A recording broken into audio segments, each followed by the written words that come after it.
Good evening, everybody, and welcome to the NECC 2023 Spring Edition of the Overwatch Quarterfinals. We're getting towards the end. My name is Marks. This is Man of Class, and how you doing, Man of Class? I'm doing great. It's playoffs time. Finally getting into it.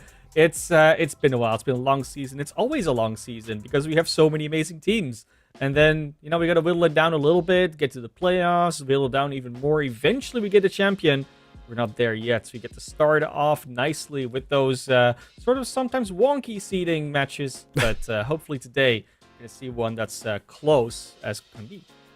Yeah, close as can be. So let's pull up our schedule just so you guys are aware of what games we're going to be talking about today. We're going to be starting out with Purdue Gold up against IWU Titans in our Champions Division. At 9 p.m., we're going to be moving over to Fisher Varsity up against UH Premier. And last but not least, over in Challengers, we have GFU Blue up against SWOSU Blue. But getting a little bit ahead of ourselves, let's bring it back. The first thing that we're going to be doing is this Purdue Gold versus IWU Titans. And let's pull up the bracket just to kind of see what this playoffs brackets is currently looking like right now. Yeah, and like you see, we're going to go with that match that's all the way at the tippy top of it. But there's also 3 other matches that are being played in the quarterfinals. The 8 teams that have made it through: Purdue Gold, IWU Titans, Center College Gold, UCOW Black, Bethel Pilots, SIUE Black, Co-College Varsity, and the MCCC Mustangs. Those are your 8 teams here in the Champions Division that have made it through after all these weeks of gameplay. And you see the seeding next to it. We're going to go for a first seed versus 8th seed match. But that's not the entire story here because they, of course, played multiple games throughout the season. See what their record is at the end. And the big story here, of course, is that we get Purdue Gold coming in here with a 9-0 record, dropped absolutely 0 games. 1 map loss is all they got against them, and that was last week against the Bethel Pilots. But the problem is they never actually played the Titans yet. Titans had to forfeit their game in week 1, and they never had a rematch. So they never actually played each other here in this Champions bracket, and that is just a promising start to today, because that means kind of everything can happen. Yeah, we don't want to really bucket ourselves or limit ourselves in all the different possibilities, all the different multiverses that do exist out there. But let's start with the team that is number 1 seed, Purdue Gold, and take a look at what players are going to be coming in here. We've got Serpentic, Clem, Jay Chen, Philly Cheese, and Sub 1 starting us out for our original lineup. Yeah, as always, a nice and mixed roster coming out from Purdue. They do have 1 sub on the bench in the form of Lord Raphael, but they don't have to sub in just yet. We'll maybe see them later. And a lot about this team. Like we said, 9-0 for the season. Not only dropping 1 map. Yes, they got 2 forfeits against them, but that doesn't mean that they didn't deserve it. They got that first seed nice, fair, and square. And their opponents are going to definitely have to work for it today in the IWU Titans, calling all the way out of the Illinois Wesleyan University. Going to be Puppy Cat, Golden Crow, Drago, Sting, Wiggles, and Galactic starting off today. They do also have Zunix and Snowbiz on the bench, were they potentially to need them. But very, very fun roster to look at when you do get a chance. And we are getting that chance today, so I'm excited. Yeah, and once again, these guys are coming in with the record 2-7.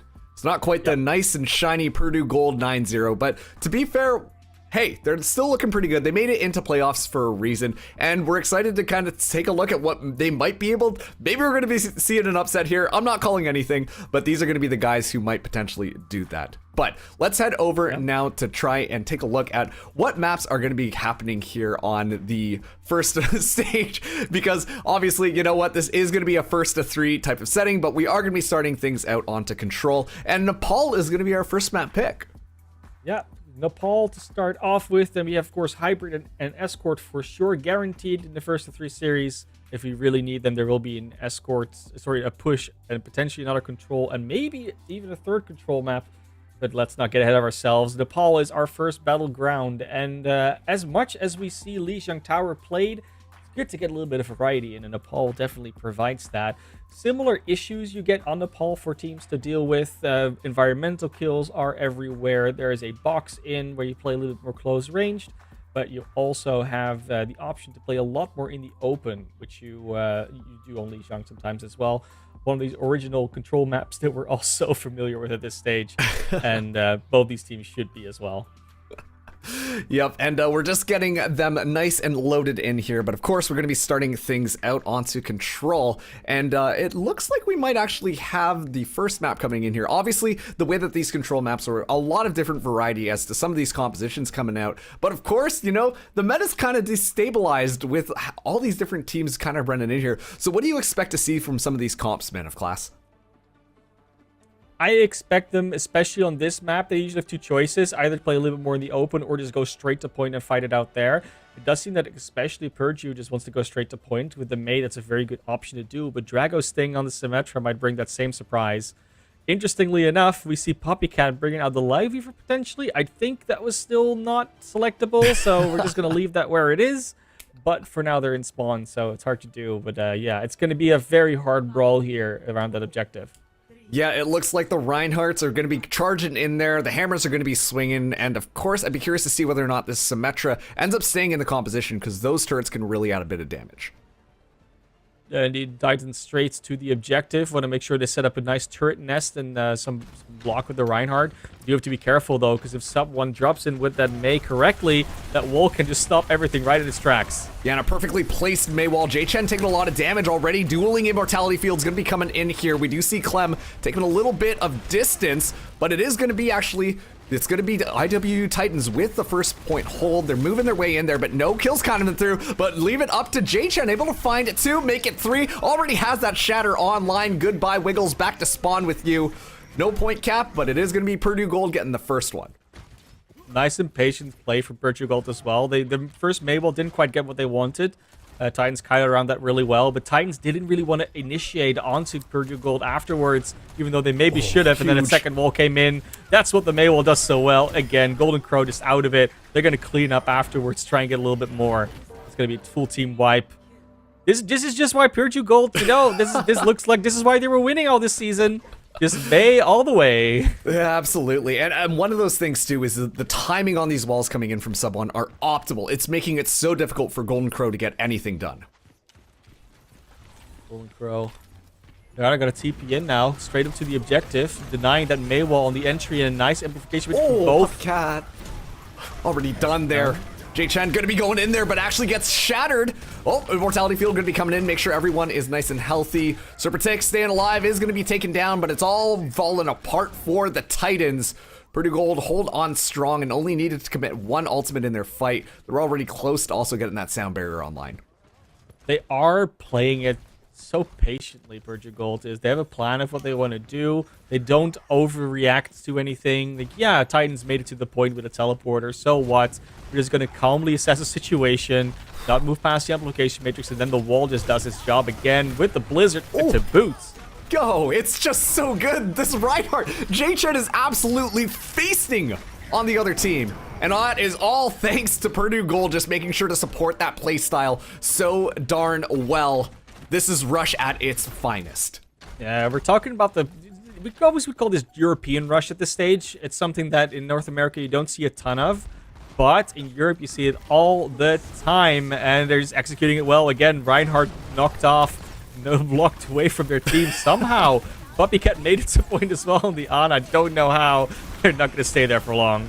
Yeah, we are going to actually get a Death Blossom. It is going to take quite a bit out here. We have overtime activated, and Wiggles might have single-handedly kept it alive. Never mind, never mind. It's just the DPS still alive for Purdue Gold. And just like that, that's 100-0 on this first point. 100-0, not a surprise. It's so hard to come back into it once you have that Mei just blocking all the chokes. Luckily for Titans, that is sort of like the best point for Mei. On these other map types, these sub maps, there's a lot less opportunity for a hard wall lock off, depending on how your approach is, but also depending on where you want to fight, where you choose to hold. And Purdue Gold will have to put themselves in a little bit more of a precarious position if they really want to go for those walls. So Titans, a little bit more of an opportunity if their Mei comes out again from sub 1, but they do still have to step it up. And I don't think the Symmetra is really getting what they wanted after they lost that sort of initial fight. Yeah, 100% agree. The Symmetra, it was an interesting pick. It looks like we are going to be seeing the Titans stick on that, but more interesting, Ramatra coming into the fray this time. Maybe pick off some of those people in the back line here. But already, we're getting into the engagement right off the bat. Sub 1 has already found that Symmetra. Speak of not really being that impactful, and looks like it's just going to be May domination. Put the demon away, because that's going to be Purdue Gold with a very fast first team fight. Yeah, they do just confidently walk forward, smack through the Titans, and yeah, get a team wipe after team wipe, I guess. Percentage now, of course, sticking up. Not a whole lot of ult charge accrued. Biggest thing is obviously going to be that Blizzard and the Shatter again that just are far ahead of everybody else, but the rest is fairly even across the board. And now we actually see the Titans. They're going to be moving up and around here, potentially trying to catch their opponents off guard. But once again, it's just such good isolating May walls coming through. Golden Crow, though, back onto the Reinhardt, is at least able to get one with that Fire Strike. Puppy Cat just hanging out on top. This is why you pick that on and just keep a little bit more distance and just allow for the team to be able to go there. Sub 1 was almost able to find yet another kill onto this May, but that wall is back and ready to go. J-Chen able to get the Shatter back online, but Golden Crow is going to be going down, and this is going to be the go sign for Purdue Gold, and by golly are they going. All the members slowly falling down, getting so low, and it's just team kill after team kill after team kill in this fight. They did get a good opening. They got Clem outed initially and then started fighting quite controllably, especially with Puppy Cat sort of safely on the high ground. That is the way to sort of approach this map, especially when you play against that May. Always try to have a line of sight on that Reinhardt. That Anti-Nate came in very clutch. They just couldn't close out the last few members. They're trying to catch up, but it seems like the speed boost usage of Philly Cheese is making a big difference. Yeah, it's very important for that disengage. The Shatter goes a little bit wide, and Nano Boost is now going to be committed into here, but it's going to be countered out by that Blizzard. Everybody just ganging up on Golden Crow, frozen solid on the point. And just like that, it's a lot of ultimates invested from both these teams, but it is going to be Purdue Gold once again coming out on top. We're looking at a problem matrix at this stage. It's when they solve that one problem, then another problem presents itself from Purdue Gold, and it's like they need those extra steps to already sort of be ahead of. They need to expect some of these plays coming out, and they're just not able to. Gonna be High Noon coming in here first. Oh, there goes the Reinhardt. Okay, Amplification Matrix gonna be committed on at this point as well. We do see Sub 1 have to go into that Icicle form. Wiggles doing a lot of damage onto the point here. We might be able to see the Titans potentially get that flitch around. Philly Cheesesteak did invest the sound barrier onto things as well, but the Titans now have their own. It's gonna be the Death Blossom from Wiggles just to try and clean things up. And finally, the Titans do get a point cap, but Purdue Gold, they're still in this, and they've got enough to be able to properly disengage and get themselves set up for yet another team fight. It's not another 100-0. We know that much. And it was a good engage coming out from IWU Titans. They definitely, I would say they learned from their mistakes. They definitely are learning to spread out a little bit more, not to put themselves in this kill box and sort of force Purdue Gold a little bit more apart. Purdue Gold approaching here. Charge comes out from Golden Crow with a good shatter. Yeah, and Golden Crow's gonna come out with 2 after that one. Just looking around for the rest of them, falling a little bit low. You gotta be careful of May close range, but this should be an easy cleanup for the Titans at this point. Immortality Field just tossed in for good measure, but that's gonna be another team fight for the Titans. They have to keep this momentum moving forwards. Yeah, I'm really, really liking the way that Titans are approaching this right now. They're sort of playing around, ignoring J-Chen. Not ignoring J-Chen, but sort of kiting around J-Chen. Because that was really how that Shatter came to be. He just charged past the Reinhardt, shattered the rest of his team behind him, and then there was cleanup. And if that keeps going, then J-Chen might be in trouble. Here we go, Blizzard. Gonna be starting things out here. Sub 1 gonna be looking for all the kills. Gets so many frozen there. The Immortality Field goes in, but not able to save nearly anybody here. High Noon just for good measure. It's all falling apart. The Titans, they put up a good fight on this second sub map, but Purdue Gold are gonna close things out 2-0. And it's that heads-up play from Purdue Gold, like knowing exactly when to use which ability in order to catch Titans off guard. Also, maybe Titans playing a little bit more into the hand of wasting a couple of abilities. A lot of the time, these engagements do come down to, do we still have speed boost, or did they use speed boost second? Because then you can just catch up. They cannot run away, and they're trying to disengage or sort of regroup in a moment a moment of weakness almost. And because Titans weren't able to do that, because they sometimes use speed boost a little bit earlier, or just had already used it or didn't use it like as reactively as possible, there is this aggression momentum that Purdue Gold gets with it, and that's how they win a lot of these fights. They just have the initiation and engagement speed over the Titans at this stage. Yeah, and honestly, too, just speaking about how much that speed makes a difference, in some of those fights where it looked like the Titans were, well, they should have been able to go in and kill the rest of the members of Purdue Gold when the team fight was won, we saw that disengage happen just because the Lucio was still alive. So honestly, really good job to Philly Cheese being so smart with that speed, and you can just tell, like, all the pieces for Purdue Gold, they fit so well together in this European rush style, just like you said. Yeah, I would really like to see as well when they go to this hybrid map to find one that it's a little bit less enclosed. Just find someone with a little bit more space. Maybe you can use some other compositions that might fit you a little bit better. A good example would be Blizzard Worlds, maybe even Hollywood, just where they finds a little bit less value across the map. Icon Vault can be good. Usually we'll see that Kings Row does get picked. This instance we do indeed get that. Midtown will get banned out. Would have been a good option too. But yeah, so far, we have seen this a lot, right? NECC teams, they do like to just stick to sort of a one style, like they have a preference for things, and they do end up a lot of the time in these more brawly situations. But maybe one of these days, we get some sort of dive or some other hybrid shenanigans. It would be really fun. Yeah, maybe shake up the composition box and see what you're going to be pulling out. But we do have our second map. It is going to be a Kings Row. And I'm going to be honest with you, Mana Class, I'm a little bit worried about the Titans' chance here because, quite frankly, this just enables Purdue Gold to kind of play a very similar style to that domination that we saw in Nepal. Yeah, and I think a lot of what it came down to, again, it's not just the speed boost, but also like, oh yeah, they have a Mei, we do not have a Mei. If they can match the Mei, that would be a very interesting development, just to see if they can actually do the same thing with the wall that Purdue is doing to them. And in that situation, you might also have Purdue have to sweat or think about certain Mei actions a little bit more, about their speed boost a little bit more, because then they also have to worry about getting slowed down, getting walled off, getting blizzard thrown up on them, icicles flying around, all of it, just the slowing. And I think that's a very big part of Titans' chances if they really want to pursue a victory here. Might want to pull out the Mei as well. Yeah, I mean, we saw how much of an impact that Mei had. A sub 1 really just kind of sealing the nail on the coffin for a lot of those team fights. The isolation walls were absolutely phenomenal, but the Blizzard 2 is just such an impactful ultimate. And without really having any defenses against Blizzard, you're more or less just guaranteeing a team fight, especially too if the other team is trying to enter in a very similar brawl style where everyone is going to be grouped up and everyone thus can get frozen. Yep. And Kings Row, I mean, we don't really have to talk much about the map, right? Because we all know what Kings Row is about at this stage. Especially in the NECC, where it is picked without a question. We almost don't really have to ask anymore. It's going to be Kings Row. But when we don't get it, it's a nice surprise. So, that being said, us expecting this, I mean, what is there to say? I think there's opportunities.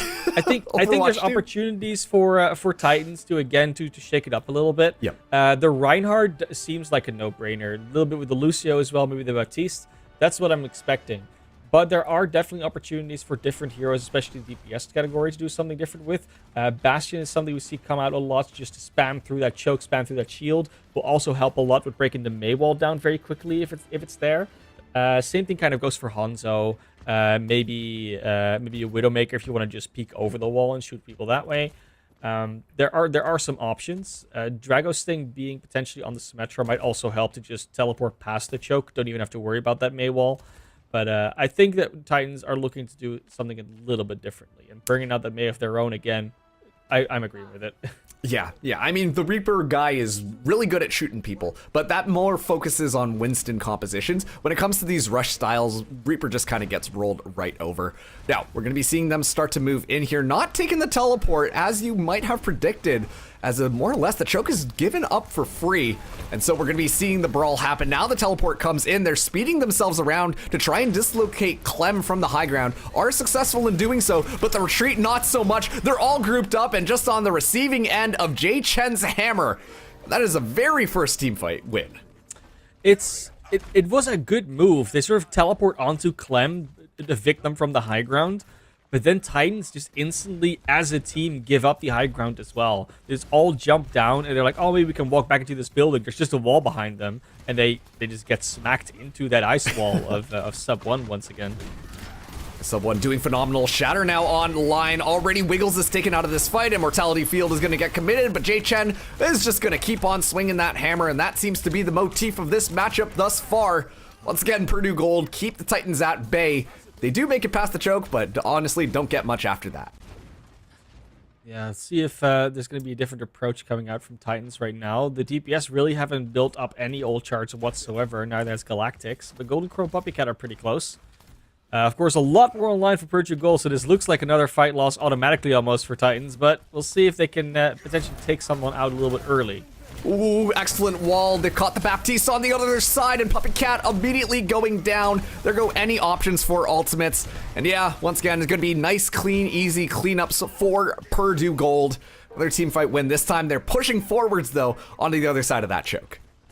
Yeah, I think it's time to start talking about what do you do when you're in a situation like this. I mean, we see this all the time. Like, why is, May can just wall you off and eliminate you? What can you do against this? There's a couple of different ways that you can sort of try and fake your entry, make sure that she, misses her wall in some way. You can try and speed boost through. You can try and teleport through, which is what they're doing right now. And Titans are trying every trick in the book. Here we go, Dragon Strike from above. Clem. Oh yeah, Wiggles goes down, and just like that, the rest of the team might be following suit shortly afterwards. Jay Chen going in deep now, looking for the cleanup kills. The Symmetra is going to get nice and charged up off of the Reinhardt shield, but it's not going to be enough to be able to get out of that sticky situation. It was creative, but unfortunately didn't pay off this time around. Yeah, it's Purdue Gold just adjusting their position. That's why they're not holding at the choke, is because they're going to be ready for everything. If a teleport comes in, they don't want to get caught off guard, like we've seen so many times on Hanamura in the past. And they want to be ready to just fight that. So they're positioning themselves to either collapse or back off or turn around. They're just ready for that. Photon Barrier goes in. The Shatter is able to at least get one, but a Blizzard gets committed, and then Sound Barriers as well. Everybody pressing Q to make sure that they come out on top, but it is going to be Sub 1 being able to find the first pick here. A lot of damage being implemented in, but it seems like the heals coming in from Purdue Gold are going to be doing it just enough, and they keep the Titans at bay yet again, only losing one person in that entire brawl. Big Sound Barrier advantage coming out from Titans there. They got caught Philly Cheese off guard mid Sound Barrier cast, I'm pretty sure. So they had an opportunity there to potentially push through, but unfortunately couldn't make it happen. Again, they are trying every trick in the book, and at this point there aren't really a lot of tricks left, but Purdue Gold did just expend their big 2 CC ultimates. Only really have a Dragon Strike and an Amplification Matrix left, while that High Noon and the Amp Matrix are also there for Titans. They start off with the window of their own. Ooh. They do get Serpiotic, so not a lot of healing left.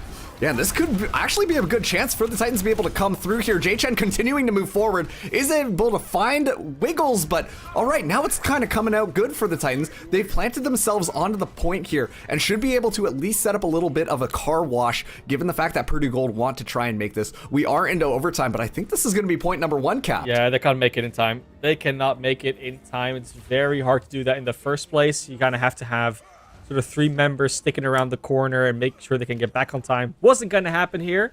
And now we've got the Shatter advantage for Titans. At least maybe, depending on how long they take to start. They're already, Jason's got it. But they got to watch out for the Blizzard. This is like such a good place to just drop a Blizzard as soon as they walk through that choke. Oof. It's a wall, it's a Blizzard, it's a free fight win. It's a good Shatter start, though. Oh, and immediately the counter Shatter comes out, and it's just as good given the fact that we saw Golden Crow go for their own. They're backing up here, but Clem also has a Dragon Strike ready. So if we do see the Titans aggress, I imagine they're going to use this for even more stall time. Dragon Strike now going to be coming out to just squeeze things out, and they're actually going to use that to take the advantage onto Golden Crow. Golden Crow cannot escape. It's perfect isolation coming in there. Their target focus is fantastic, and now Purdue Gold chase them right back to spawn. It's such a beautiful thing. You split the team off with the Dragon. They can't chase. You just take down the one member, then you take down the rest. It's like it's a textbook thing you can do with Dragon Strike. The Dragon Strike isn't there to get eliminations. It's there to deter enemies from standing in a specific spot. And well, that splits them up. Might as well take out the solo Reinhardt on the side. There's still a May Blizzard in the way. Another Shatter for Jay Chen. This is so hard to push through. Amplification Matrix gonna get committed here. It's gonna be met with a counter one, and J-Chen actually coming out on top of that one. Goes for the shatter, and unfortunately Golden Crow just backed up far enough that a couple people will be affected by it. And now Purdue Gold continue their advancement forwards. J-Chen tucked in a corner, and it's gonna be the DPS with the cleanup. Purdue Gold not happy about losing that first point, let me tell you, and they're making it known right now. Yeah, and it's just if anything, losing the first point just increases the power of the Mei Hanzo combo. Like that choke, that archway that they're in. That's why they didn't really need to contest first again, because then you lose this strong position, this small opening that everything has to flow through, and then you can just put a wall in. It's so hard to control. There's the blizzard straight into the middle of it. Gets almost everybody frozen. The sound barrier not going to save anybody here, Marks. Oh boy. Okay, well, the shatter actually kind of comes in here, comboed with the high noon. It's fantastic. The Titans able to win it off of those heroics, despite the fact that it was a chilly day on King's Row to start out that fight. But now they're moving that cart forwards. Purdue Gold will have more chances to recontest, though. Overtime has started, and here's the crux of the situation. 4 ultimates just for 1 blizzard, and they want to fight. And now they have to only an amplification matrix to work with. We know how they can open up a fight with that. Oh, no. Wiggles, though, finds the fire strike. There's the shatter from J-Chen. It's the confidence plays coming through, and just like that, Purdue Gold are going to confidence their way all over the Titans. They might have given up that first point, but they're making sure that cart doesn't make it to the second, stopping them halfway through to that second point. We put down 3 ultimates because you have none, and we just run all over you. King's Row, once again, proving to be the playground of the close quarter compositions, and as well all the abilities and ultimates that take up so much space in such a confined area. Unfortunately for the Titans, they are just not finding the efficacy to get around the Mei wall. It's something that sub 1, they're placing good walls, but there's also a lot of follow-up from Purdue Gold. I think just like we can try and find other things that are good about Purdue Gold, and there are many. Like they're still finding, like they're also hitting their shots. You know, they're doing their mechanics. They're hitting their abilities. They're not overusing ultimates. Like all of that is on point. It's very tightly wound, and it really runs like clockwork. But it's all centered around that Mei and that Lucio combination. Now they're on their own attack. They might switch it up a little bit because obviously you can't wait for them to run at you. You have to get to that objective. So this is really where the difference from the Titans can be seen. Can they do a similar thing to Purdue Gold by catching them the way that they have been caught so many times before? And actually, we are seeing Drago's Sting come in on the Reaper instead of the Symmetra. I think that this might help them out a little bit more. I don't know how much that Symmetra was really helping, besides the fact that it did set up some creative teleports to allow the Titans to get themselves into good positions. But Purdue Gold, they're coming in with tried and true, exact same composition. Let's see how the Titans are going to try and stop them at this first choke point.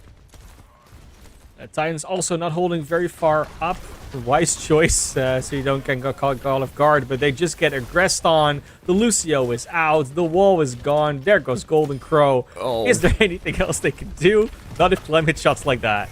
Yeah, I don't know about that one. We are seeing the Immortality come in as well, but you know what? I've seen a lot more teams start to bring in Hanzo into this rush style, and quite frankly, I really like it. Obviously, you want the Cassidy because of that close range, just constant damage that you can get in there, but just the one-shot potential that a Hanzo can bring in sometimes, it's simply unmatched.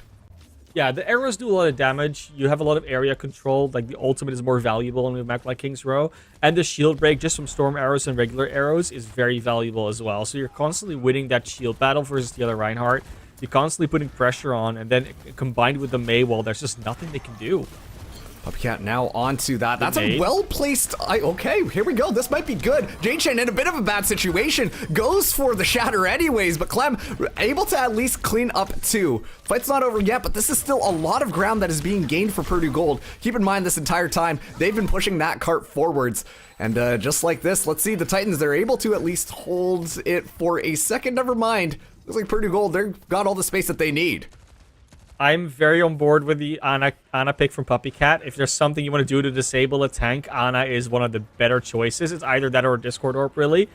And it's just not enough so far, unfortunately. The Shadow does come through, gets 2, but not on the carts. Titans cannot make it happen in the same way that Purdue Gold can. And Purdue Gold taking a 2-0 lead very convincingly in this series. They are the #1 seed for a reason, and they're showing it here. And of course, Sub 1 going to be getting play of the game yet again. We've talked about it, we've beaten this point over your head multiple times, but just the amount of value that Sub 1 has been getting on this May pick is just astronomical.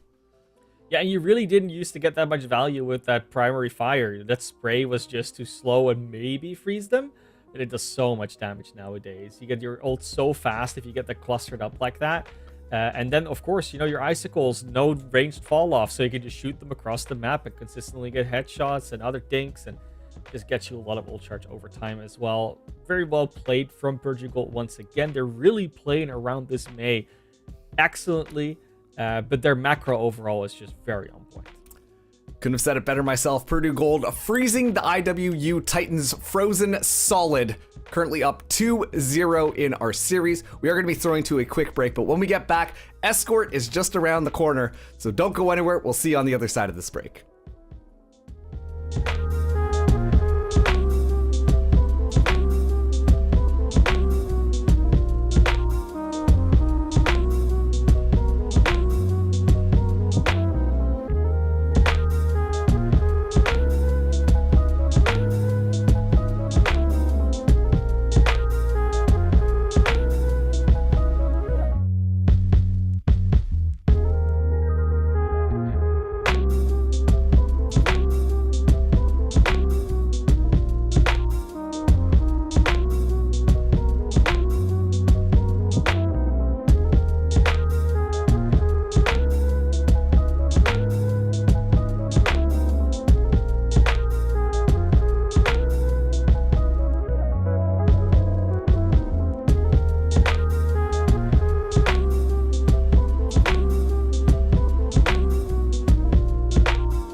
Welcome back, everybody. It's Purdue Gold up against IWU Titans. And Metaclass, why don't you let people know kind of how these last couple of maps have been going?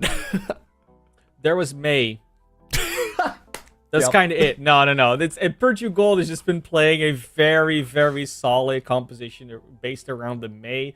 We call it Euro Rush at some point because it's played so much in Europe, all the way back into the GOATS days and before. Windstrike was a very big proponent of that, even when no one else was using it. It's been a staple in our region a lot of the time. But North America is starting to pick up the pace a little bit, especially with the recent patches, and we can see Purdue Gold definitely trying to teach a masterclass here, not just to us, but also to the IWU Titans, who are so far falling a little bit short in terms of dealing with it. But I have good news for Titans fans. We're going to Gibraltar, and if there's like not a lot of you can make May work in a lot of situations, but Gibraltar is a tough one because snipers are everywhere, and while you have no ranged fall off, it's still pretty hard to hit those projectiles at long range. Yeah, I mean, obviously these May walls have been so good because we have been seeing just consistent, just head-to-head rush-style brawls happening there. But then you kind of have to question how well that's going to work, especially too as you get these long sightlines opened up like a map like Watch Point Gibraltar. So, you know, maybe we're going to be seeing Purdue Gold change themselves around. But thus far, I mean, Sub 1 has looked phenomenal on this May pick, and the team all feel like they're really much on the same page as to how to take these team fights. Look, I'm going to throw it at you, right? We're going to get Golden Crow. No, not Golden Crow. We're going to get... No, we are going to get Golden Crow onto the Diva. Okay. They're gonna just eat every blizzard that comes out, and they're going to win. That's how simple it is. And every time a wall comes up, you can just fly over it. It's a very simple solution to a problem, right? But watch for Gibraltar in general with high grounds. Playing Reinhardt while it is possible, it's not preferable, because every time you go to high ground, they jump down, you follow them, they jump back up, then you're just there standing with your shield like, I'm gonna stop your bullets, but I'm gonna do nothing else. And it's not really what you want to be doing as Reinhardt. You want to be doing something that is running at the enemy. So there's a much larger chance that we see some Winston, some Diva. We might be seeing some Sigma Ramatra as well, or some Orisa, just anything that has a little bit more range to it, especially. And we'll see whether or not these teams are actually willing to play any of those. But of course, if you're starting on defense here, you might still want to pick like a Symmetra or a Mei. Set up a car wash down there. Make sure they can't push the car through. They'll still have to come to you. Doesn't look like either of the teams are doing it, though. They're going for it. They're going for the full-on. It's dive time. It's dive time indeed. Wiggles actually coming in on this Genji. Usually you see that Tracer come in to kind of support that Winston play, really just fly onto the back line and take out those long-range units. But I'm curious to see whether or not Purdue Gold, they stick with this Doomfist pick. Also pretty good dive, but in my opinion, can get burned down extremely quickly, especially with a well-placed anti-nade. Very much can. If J-Chen provides more disruption for the Winston as well, that bubble might not even be valuable, or just the jumps get instantly cancelled. See, though, whether it's going to happen. They're going to jump to the straight high ground bridge, which is what everyone always does. 3 of them are going to go in there, not going to hit anything. Sleep Guard onto J-Chen, anti-nade as well.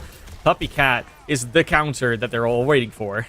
Ooh, nice little pick. Philly Cheese going to be down here. Clem on this Widowmaker, trying to get a little bit more of an angle, but the dive is coming through, and this is when Winston can really excel here. But still, it feels like the team's all a little bit split up, and Purdue Gold, despite the fact that they lost one early and just lost another, they're still making cart progress, and Sub 1 able to finish off the Winston now. They're going to go in on this Genji, and right now, this has to be the Titans trying to retreat here without losing too many more. Yeah, you see the supports as well. Galactics maybe sticking around for a little bit too long. Puppy Cat always ready with the sleep darts. Has the anti-nade ready as well. If needed, finds a health pack around the corner. Anti-nade is out, but Sub 1 will eventually make an end to their run. Dragosting also dies very late. I mean, they can contest, but not with the full roster. That's the thing I was just about to say. Given the fact that that Ana stayed alive for so long, that staggers out the Titans pretty hard. That's more or less going to allow Purdue Gold to get this first point here. And once again, they're just already going in there. Clem finding the pick onto Wiggles. Wiggles out of it. You can't wiggle out of that one, unfortunately. We'll be finding Golden Crow as well. And they're going to keep this momentum up. We know the Gibraltar's spawn curse. You get that forward spawn and you're just instantly caught out because you get these split spawns happening. There is a little bit of a solution to that now with the the last chance spawn, but it's not as simple as it used to be. It's still not as simple to get away from it, honestly. Dive coming in on top of the spaceship here, but thankfully there's a nice little Doomfist to punch that monkey away. We do see Sub 1 go in for the... Oh no! It catches 2 people trying to run away. They ran right into it. A nano boost does get invested onto Golden Crow to try and get a little bit of ground, but without the rest of the team, it's going to fall a little bit flat. Pulse Bomb was all they needed. Sub 1 proving their worth despite the fact that they're no longer on Mei. A little bit of a swap coming in through here, but J-Chen pressuring them so far forwards, and finally we are going to be seeing them get that second point. Yeah, you know you're in trouble when you have to go Brigitte. No, of course not. Galactic's trying to show off that new shield that we're going to get during the ultimate. But not anytime soon. They're at 64%, and they're currently in spawn, so they're going to show off anything anytime soon. Wiggles found by a bio grenade from Serpotic. Will Clem be able to find some more headshots? Currently, they have to move forward to do that. You can see the Philly cheese is so integral to this. They just keep speeding forward, and Titans, even when they want to run away, they're still getting caught up on. All right, Blade ready to go here. Clem, though, able to find Drago's Sting. Galactic's going to be going down as well. The Blade gets drawn, looking for something, but just booped out of everything. Wiggles not able to get any value off of that Dragon Blade at all, as Clem invests the bomb into the backline, just allowing more space for Purdue Gold to be able to get themselves set up. They're not done yet. They're thirsty, and they want to be able to get the kills. Someone gets the stick onto a knocked over Puppy Cat, and yeah, the Titans, they're just going to lean over now. A very decisive team kill, and I don't think that they've lost a team fight this entire engagement. Ain't no party like a Philly cheese party, because a Philly cheese party can't stop, won't stop. Beat goes out, and that is the objective secured for 24. I mean, if we go through the Overwatch logbooks, I'm sure you can find a faster time somewhere, but this is pretty darn close. Yeah, somebody go check speedrun.com right now, because it feels like Purdue Gold might have actually checked in and are trying to register at time. Just excellent plays coming in through there, and quite frankly, that Doomfist Tracer combo was looking pretty darn good, all things considered. Purdue Gold on the road to victory in their first quarterfinals game. All the way up to the semifinals is where they want to go. Titans currently very much down and out, it looks like, but there's always hope. It is Overwatch. The comeback potential is real, but that has to come from somewhere, and currently I cannot see the somewhere it has to come from. Quick, everybody, close your eyes, take a couple of deep breaths, and see whether or not you can go into the imagination land. Try and pull out as many creative strategies as you can, because it does really feel like the Titans, they need to come up with something new. We saw them consistently kind of getting staggered, trickling out one by one, and Purdue Gold have been activated just as a single unit, making so many of these team fights just so decisive. Dragon Sting, don't do what I think you want to do. I think they want to put a teleporter on this bridge and go in there. I don't think they should. They might just want to do it to test, see if it gets instantly, like, blown up. But of course it will, because why wouldn't they hold up there?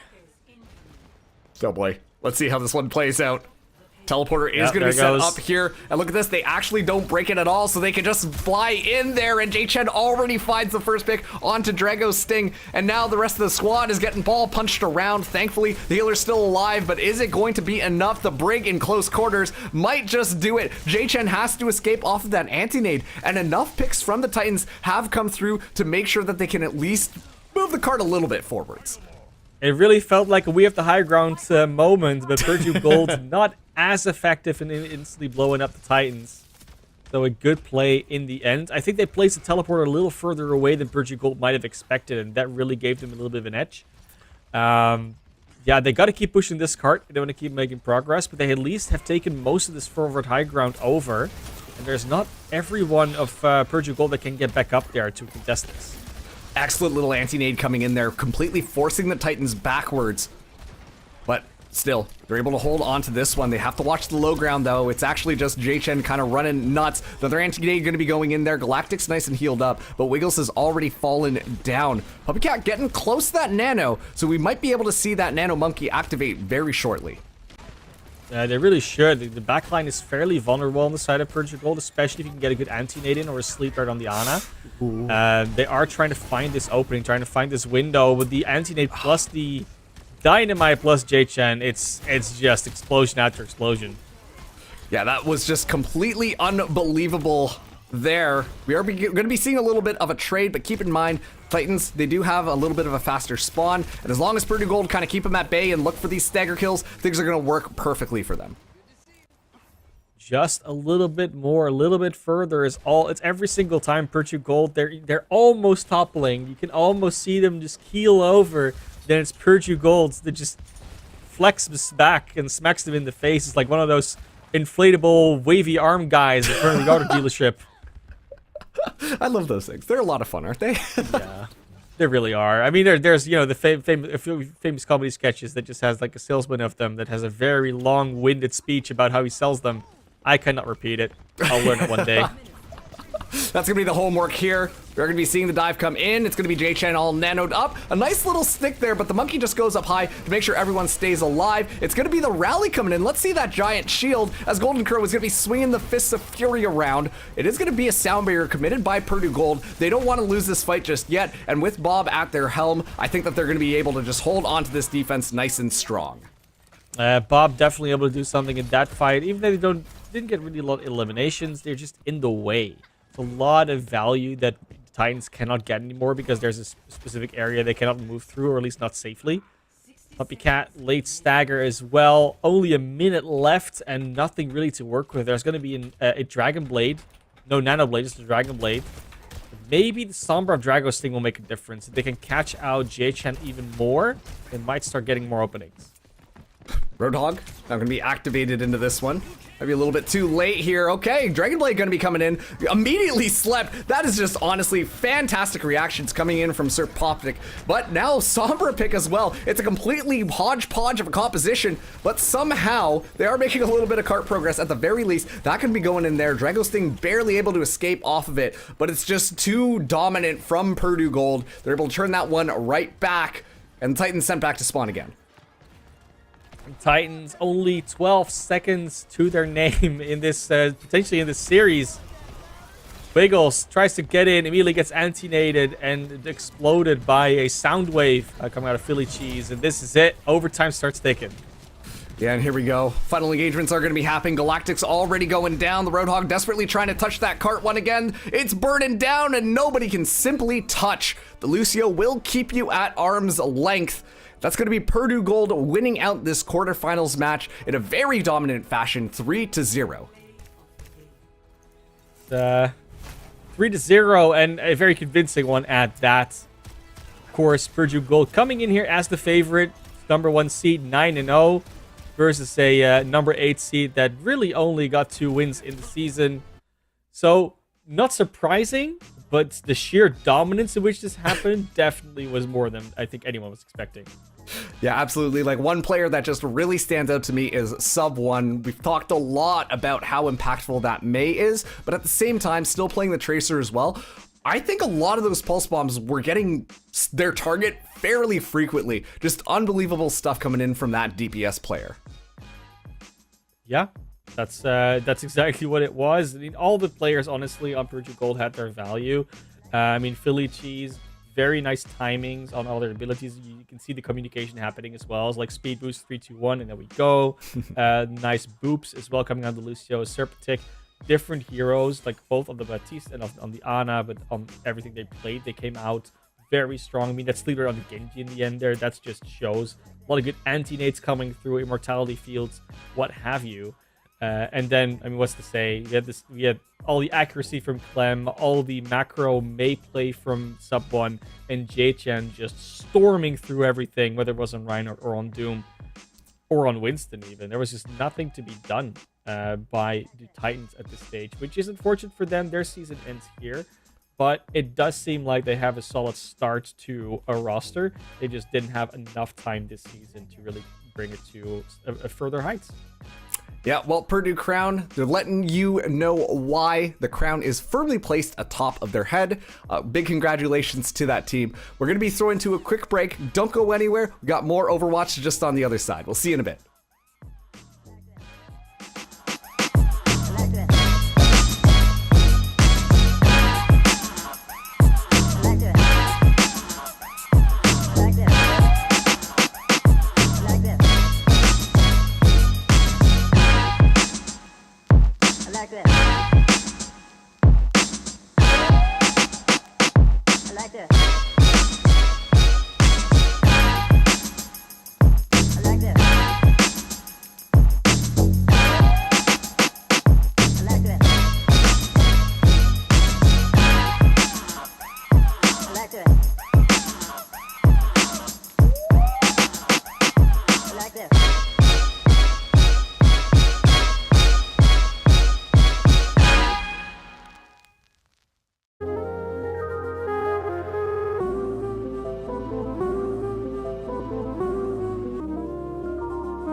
like this.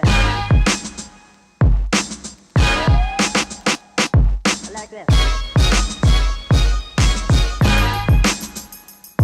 I like this.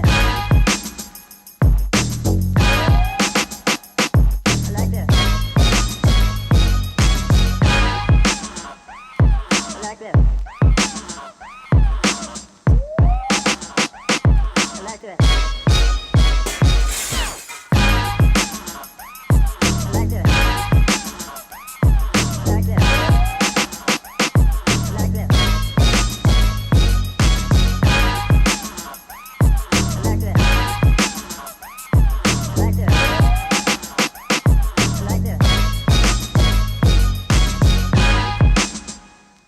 I like this. I like this.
All right, welcome back, everyone. If you hung out during the break, if not, welcome to the second match of the NECC Overwatch playoffs.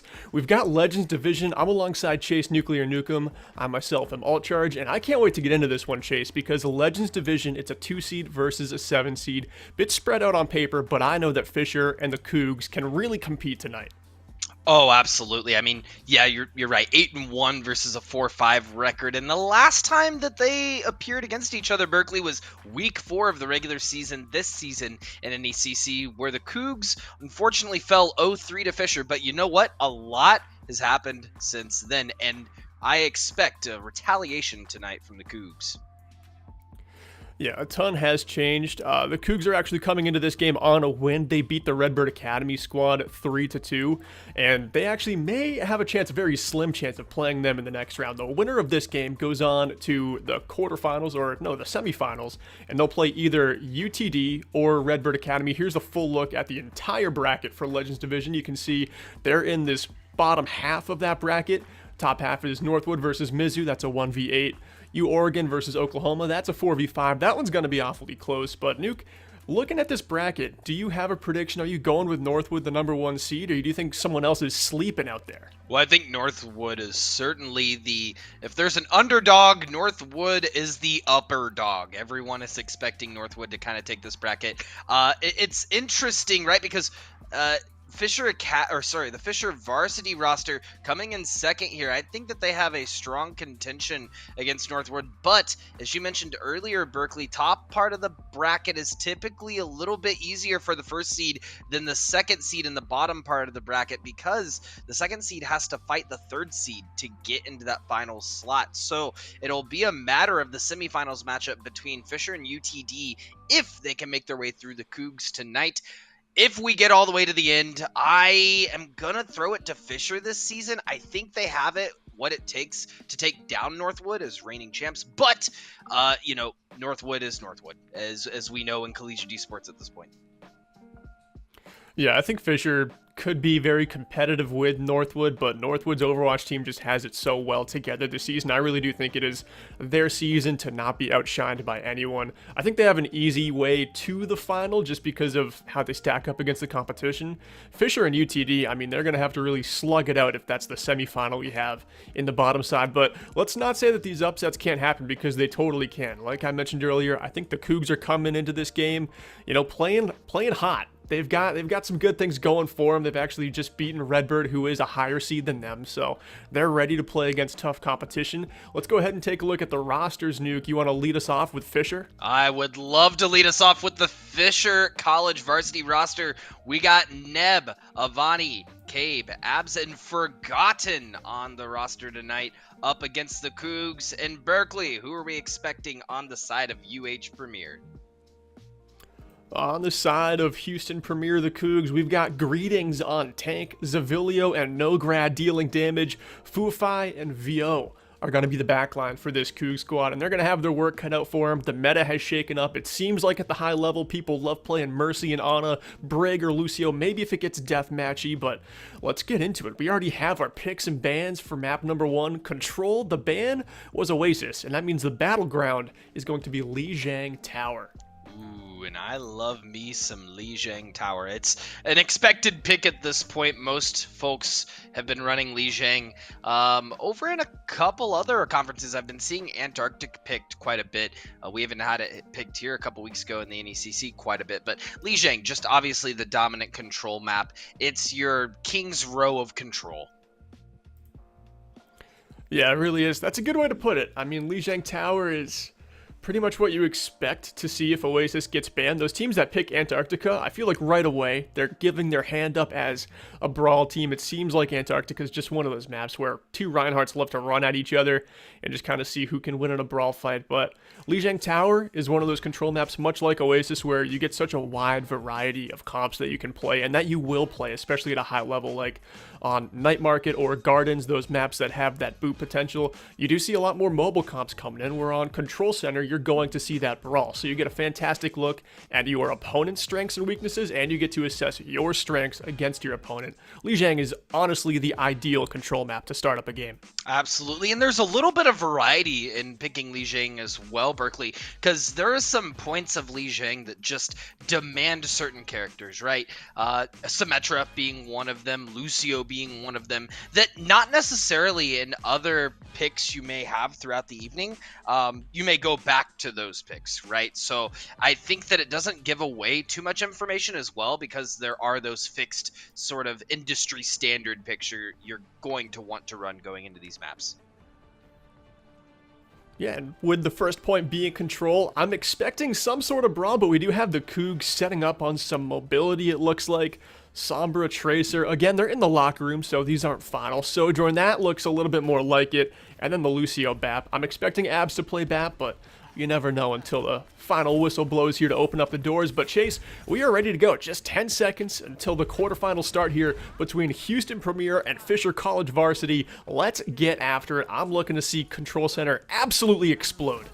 Let's get you pumped. I am pumped as well, Berkeley. And got a couple of switch-ups before we went in. Forgotten now on the Hanzo. And Avani falling dangerously low. Now putting the hurt on Greetings in the corner. Berkeley, this is looking like a good first fight. Good first fight indeed. I do love how Cabe is going to be playing the Mei as well. Avani rolling in Nemesis form, and it is a bloodbath already. The tank for Fisher College goes buck wild, finding that triple kill in Nemesis form. Nuke right there. I think Cabe able to set up a really good trap, and Fisher College was just lacing in damage that the Cougs could not escape.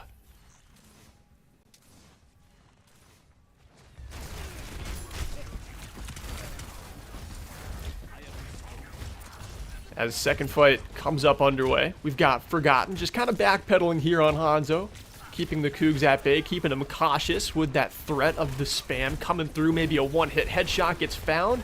Doesn't seem like that's going to be what is going to lead off this fight. Cave tries to set up another trap, has Fufai, caught up on the wall, and he can't get out. It's going to be another clean fight for Fisher. And, I mean, already 30% and climbing. The Cougs, they've got to find an answer to this Mei that Fisher is running. Nuke, do I have you back? That's a negative, Ghost Rider. All right, solo cast with alt charge. Here we go until my good buddy gets back.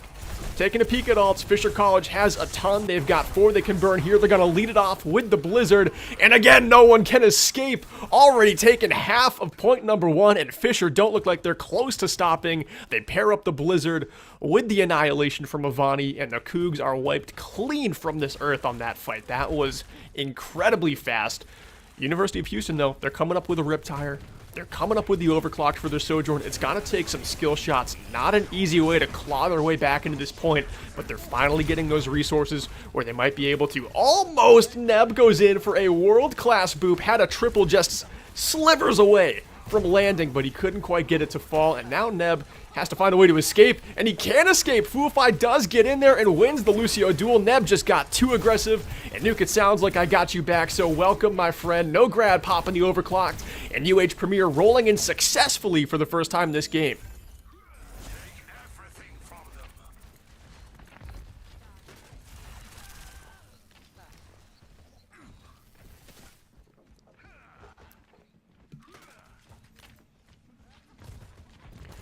Yeah, they're going to have both support ultimates. They've got the Annihilation from Greetings. They're going to lead off this fight here with a Riptire. That's going to make Fisher backpedal, playing a little bit scared. You want to somehow stay safe here. They pop that Mortality, but Abs can't live through it. Greetings crashes in and says, what is up, Fisher? We're going to take some more percentage points here because without Abs, there is no way you're getting back in this fight. Fisher just backpedal, and they've got the reset. And they need to backpedal here, right? They have time to take this fight slowly. 36% for UH Premier. Fisher College really just needs one ultimate, and they really have to fish this Annihilation out of Greetings to say adios to that ultimate for the end of this point. And once they got that kill onto Fufai, they just went steamrolling in. They tracked that Fufai had that sound barrier. Fisher College had both their supports in that fight. They amped the speed, Neb drops the beat, and there was just an overwhelming amount of support resources that UH Premier could not face tank, and Fisher just ran them over. Overtime ticks down instantaneously, and round 1 is taken by Fisher. And you hate to see it. Greetings, not able to pop the Annihilation in time for UH Premier. You know, that's such a crucial ultimate, especially not to be able to pop it at the end of the round when they were so close to being able to take that one. This is looking like a close series so far. Fisher, oddly enough, switching it up, though, in this control plane. Avani looking at the Doomfist. I wouldn't be shocked to see some changes here. It just seems like this map in particular is just so drastically different from Control Center. Getting across those bridges takes mobility. Fisher College knows that, and they're one of the few teams in Legends that can really rely on their tank to play Doomfist. We see so many Wrecking Balls, but Avani is not afraid to break it out. Oh, yeah, and Doomfist can have a lot of value depending on how you play him. Look at Avani also playing that corner, trying to get a knockoff edge, and gonna find it on Greetings! Adios, amigo! Off the edge! UH Premier down 1 for the first fight. Yeah, it seemed like the Cougs just were not expecting Avani on the Doomfist, and you saw Greetings just rolling it on the Wrecking Ball and just stayed out, lingered far too long, and got sent off the bridge there. Now Avani can tank comfortably right in this spot, hoping for more boops. Remember, Doomfist can boop multiple players at a time, so if he sets it up on the bridge, it's going to be chaotic for the Cougs, but they do find the lead-off Elam as Zavilio takes down Forgotten, and the dive comes in. The dive comes in, and Winston goes down. Cabe taking out Greetings almost immediately. But look at that! On point! The Cougs have someone, and they're going to steal it under the nose of Fisher College, who is scrambling around to find these picks, get back on point. UH Premier holding it down for the moment, and I love those sneaky plays, Berkeley. Love those sneaky plays, but they kind of gave up a little bit too much of the ground on the point. Of course, they're going to steal away about 20%, which is incredibly valuable, but still, it just seemed like they never really had that objective at a point where they could realistically hold it for long. But of course, you know, anytime you can take the point from Fisher, you need to. You got to get the percentage in your favor as much as you can. Kill some clock if need be, and that's what happened. I think that's what they wanted as well, because they were down a pick going into that fight. They had a 4v5. They said, hey, if we can sneak point, we're at least going to get some value out of this engagement. The dry fighting also helps their case. 3 ultimates now online to Fisher's 4, seeing the pulse bomb pop out from Forgotten, not finding any targets, unfortunately, on the back end. And I think this is where Avani's really going to shine on this Doomfist. First, we got the EMP, though, coming out. UH Premier finding themselves comparable position, backing up once again. Greetings gonna take out that immortality field, but it's not gonna matter in the grand scheme of things. Now we're here in the Kitsune rush pop from UH Premier. They're trying to get into this point. Zavilio's gonna pop the dragons, find a quick pick, no grad, opening up the floor for this roster, and UH Premier looking like they're gonna take it back once they deal with this final person on point, which they do. Pretty nice stuff there from UH Premier. They had to battle all the way out of their own spawn, and it was gritty because Fisher is just setting up this dive. They know the open space is all around spawn. Why not take a fight there if you're playing dive? Now Fisher has to transition back into this fight. 5 versus 5 coming up. Fuify drops the sound barrier. No support ultimates on the side of Fisher, so an overwhelming amount of resources coming out from the Cougs, but they're not able to take advantage of it. Zavilio goes down, but Avani is dropped in the front line by Nograd, and now Greetings throwing hands for everyone in the back line. The Primal Rage going crazy, making the space it needs to for the Cougs to hold the point a tad longer. Yeah, the ultimate had a lot of value, kept Fisher at bay for the moment. Forgotten gonna have ultimate online and fall actually to a headshot by Vo once more. This is getting to be a pretty gritty point, like you were saying. Zavilio underneath that 10 marker. Greetings really low as well. UH looking like they're having a bit of a opening in their armor. That's gonna be a massive EMP from Cabe, trying to switch this back in the form for Fisher Varsity. They're gonna have 2 ultimates online. Both Kitsune's up for each team. It's looking pretty even at this point. Fisher just needs to hold on. I guess they have time for one more push if UH Premier does take it back, but ideally they will want to hold till the end of this map. And they may be able to. Cabe finds both UH Premier DPS in the backline. Greetings comes up and takes down both supports, and now it's pretty even here. The Cougs are popping. Vu's Kitsune rushing the backline, trying to rush to point as quick as they possibly can. It's not going to be easy to get there. They've got 7 seconds to close that gap. Vu once again finds a kunai headshot kill onto Forgotten. The sound barrier popped by Fisher up in the front line as they try to hold, but UH Premier get the payload or the point back in their clutches. UH Premier is so sneaky, Berkeley. That's the second time in this point they've taken it underneath the nose of Fisher. And I don't know if Fisher's going to have enough time to make it back. They got 3 seconds to make it to point. 98, 99%. We're in overtime. They got someone touching, but for how long? Zavilio's going to take out Forgotten, the only one on point. Neb trying to make enough space for the roster to get in. Zavilio getting a double headshot on Neb, getting them out of here. Avani's out as well, and this is looking like, oh, never mind. They will get in just in time. Cabe with the huge EMP. Greetings, taking out Cabe. They're fishing in one at a time, flopping, getting on this point, and UH Premier is shutting them down at every turn. It's looking like they're going to get at least one for this control. Tying up Lijiang Tower with a heavily contested overtime bout. And that's going to send us to Night Market with a nice little story on the table here because it seems like the Cougs came to compete today. That is a stellar comp for Fisher College. They really excel on this because a lot of teams are not ready for the Doomfist dive. We saw how dominant they were pushing up into the UH Premier spawn, but UH Premier, they were gritty. They grinded that round out tooth and nail, and they were ending up the victors. I mean, tooth and nail is one way to describe it. They were so sneaky the entire time. They had someone on point, and Fisher playing that dive. You know, they like to get off point. They like to get around, be at the spawn doors, but at what cost, right? UH Premier now taking 1-1 in the series, and something we're seeing here that's pretty interesting to me, Berkeley, is no Symmetra to get into point immediately. They're going to fight in front of point, look for these angles, play the LOS, try to get a couple of picks early. Forgotten finding the first one on Zavilio, and that leaves point open for Fisher. Forgotten just leaving a wake of wreckage in his path on the way to the objective. Finally sat down there by Vu. Abs chilling next to the point as Fisher tries to get a very cheeky first cap, but it is all Premier if they want it. We do see that Fisher's kind of just holding court here in the courtyard, but I don't know, this next fight is going to happen awfully quick, and it seems like his members scramble in. There's no true advantage yet, but into the courtyard we go. The Cougs trying to spiral their way onto the objective. Greetings comes in, drops down that shield, trying to set up the offense, but Zavilio gets punched, slammed into a wall there, as does Fuify. Avani continues to go crazy with his damage dealers in the wings. Cabe popping off as well.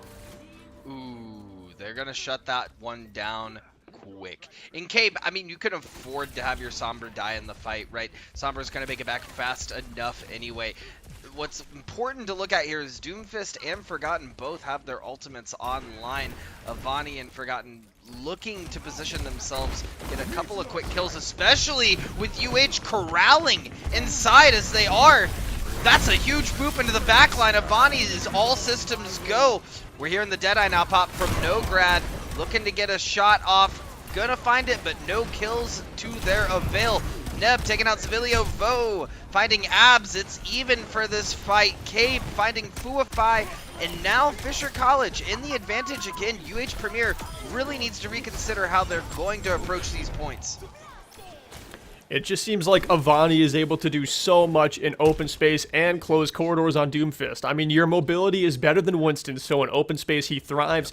And whenever there's walls in play that UH Premier has to travel through, that's when that rocket punch just becomes so much more deadly for Avani. It seems like the Doomfist on this point in particular is just tailor-made to Fisher's style. The EMP comes in, and it is a fast wipe. What a bloodbath and a reset for UH Premier.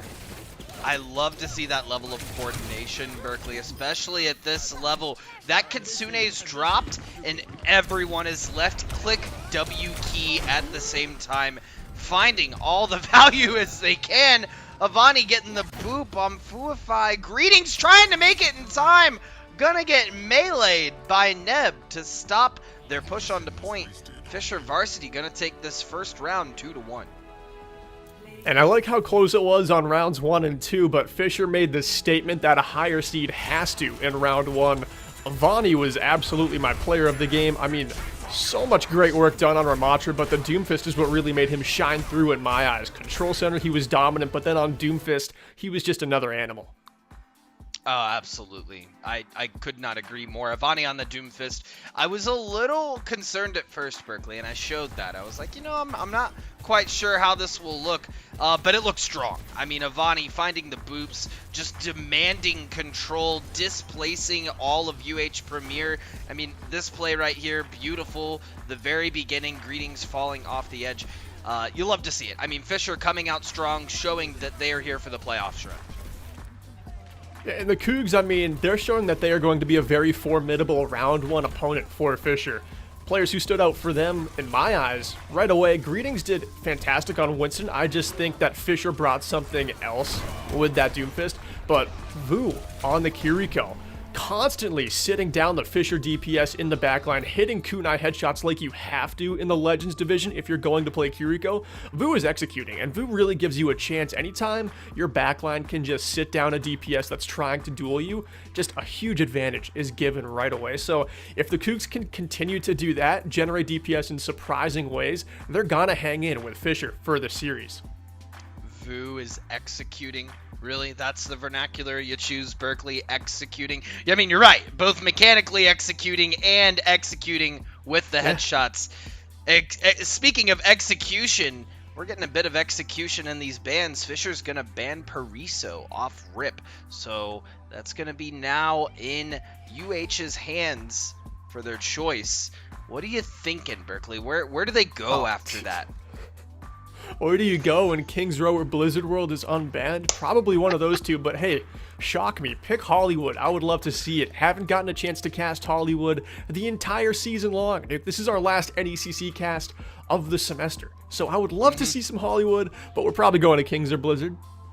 Probably. I would have to agree with you there. It's probably going to be Kings Row. Every week I ask you, what are we expecting? And every week it's unfortunately the same answer. We'll see if they give us some excitement outside of game, right? I mean, in terms of the maps, it's looking to be a little stale possibly, but in terms of the gameplay itself, neither of these teams are anything to shake a finger at. This is high level play all across the board. We talked a lot about Vo hitting the headshots, but I mean, even getting and taking point, UH Premier Nograd being in that backline as that tracer, getting on point, being sneaky. That's what you want from this dive composition. You want to be crossing or you want to make the other team cross their eyes, look everywhere at once, and have to force on fighting two directions at the same time. And I think Nograd as well as Greetings are doing a good job of dispositioning Fisher. But on the other side, Fisher just said, okay, we're just going to put Avani on Doomfist, and that's it. And that's pretty much what we saw in that last round. Yeah, Avani was just cycling those cooldowns so well. It didn't seem like the Cougs had much of an answer to it. They hung in there really well round 2, but then round 3, we just saw it to full effect. Kings Row is going to be where we head for hybrid. Chase, now that we know our map, do you have any advice you could give the Cougs? Maybe you noticed a weakness on Fisher or something that could be exploitable, maybe a strategy the Cougs could shoot for? Because, I mean, I know these are two teams in the Legends division who are so just well-oiled. They don't have a lot of weaknesses, but did you pick up anything on Lijiang that the Cougs could try and attack harder? You know, it's so tough to determine that, Berkeley, because they ran dive the entire time, and I would be surprised if we're going to see dive going into Kings Row. Right? I would expect more of brawl compositions, but with that being said, if you've got a saucy Doomfist, you can go up against that Reinhardt. So if the Cougs see that Doomfist in lobby, I think that they're going to have to make another decision aside from the Winston Wrecking Ball to combat it. Maybe they look at a Junkrat. They ran that Junkrat round 1 of Control. Unfortunately, didn't find the value they were looking for. Maybe on Kings Row it has a little bit more value with the verticality of the map. We got the chat up right now, and Neb is asking if Lifeweaver's banned. Lifeweaver is banned for the playoffs. After this round of playoffs, when we head to Nationals, Lifeweaver will be unbanned to answer any questions, but Lifeweaver getting a ton of reworks right now. Sorry, Neb, can't run it, even though you can with your open division team. And Nuke, you were right. We got a Reinhardt on one side, at least in the locker room of the UH Premier attackers, and then Avani sticking with the Ramatra. I like that. That is kind of the way Fisher chooses to brawl, where they can back up and make it a poke comp if they need to. And I mean, in the first round of Control, the first round that we saw in Lijiang, Avani on this Ramatra was a force to be reckoned with. And, oh, Zavilio! That was him leaving the lobby. Unfortunately, Zavilio has left the building, waiting for them to come back so we can begin the game. But Avani on this Ramatra, and greetings on, well, now I don't know if we should be saying who they're playing since they DC'd. So yeah, Avani on this this Zarya, and greetings on this Junker Queen. It's gonna make for a real interesting game. Yeah, I mean, I can't wait to see both these divas go head-to-head here on Kings Row. No, but in all honesty, to talk a little bit about the Fisher comp, because you do expect to see Reinhardt mirrors on Kings Row, even at a high level, right? It is just kind of a staple. People are very familiar with it, but Fisher running that Ramatra, Hanzo, Mei with a Lucio, that comp fights close corridors, like as close as you can be, so well when Avani has Nemesis form, that Ramatra cooldown online, and when Cave has a Mei wall to set up a trap, but that comp can also back up and be so effective with Mei's long range. Avani has the best in slot tank damage at range, Forgotten on the Hanzo. This comp is just such a great hybrid between poke and dive, and I think Fisher have really found that niche.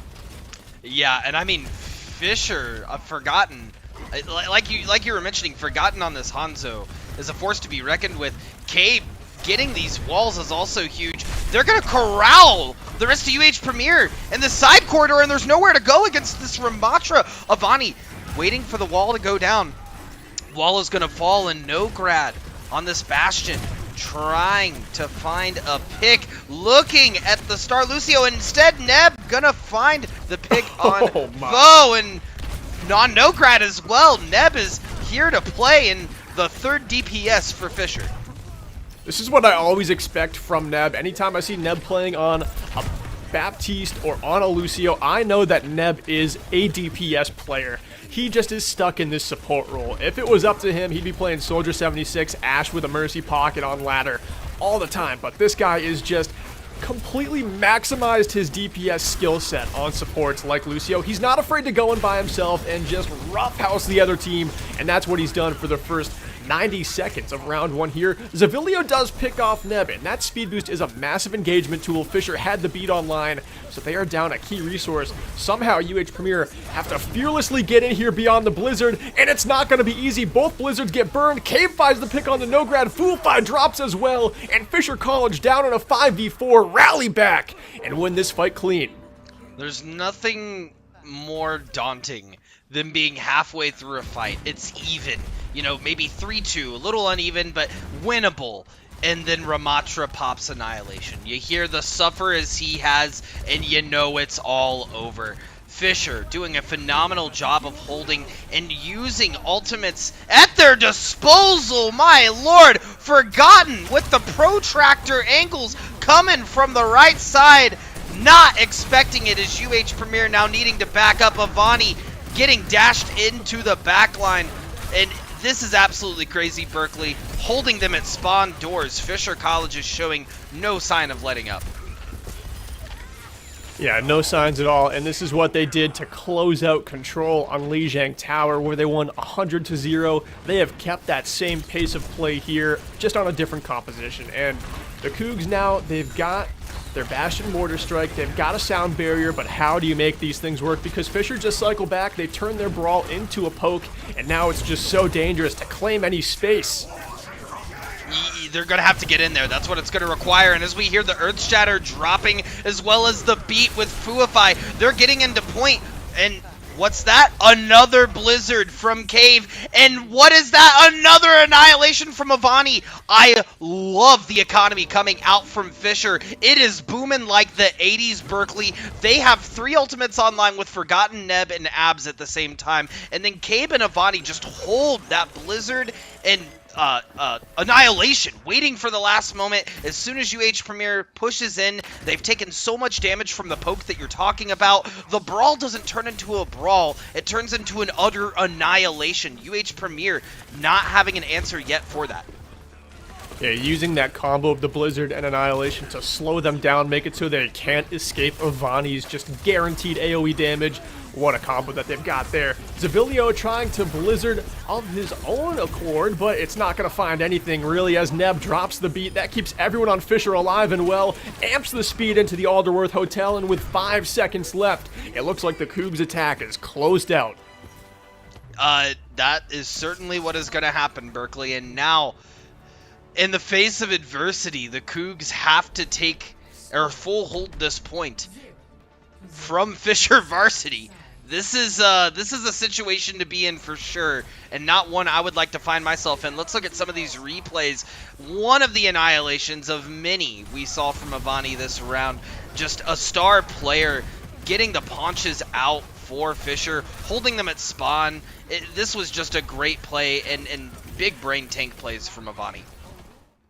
Yeah, and Avani looks like such a star because Neb is carting him around perfectly with the speed boost, dropping the sound barrier anytime Avani needs it, because Neb knows that Avani is probably going to lose a 1v1 a couple of times to a Reinhardt. Maybe he gets caught by a charge like we saw there.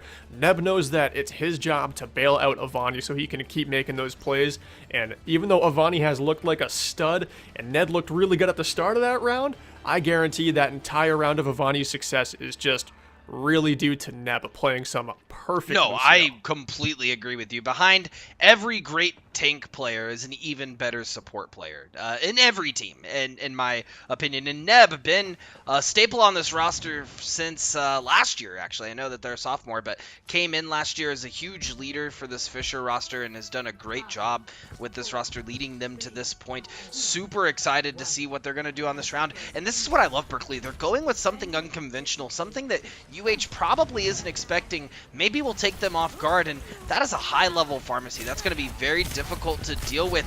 Cave getting pocketed by Neb, and oh my gosh, Vo on the other side just hitting every shot on this pharmacy.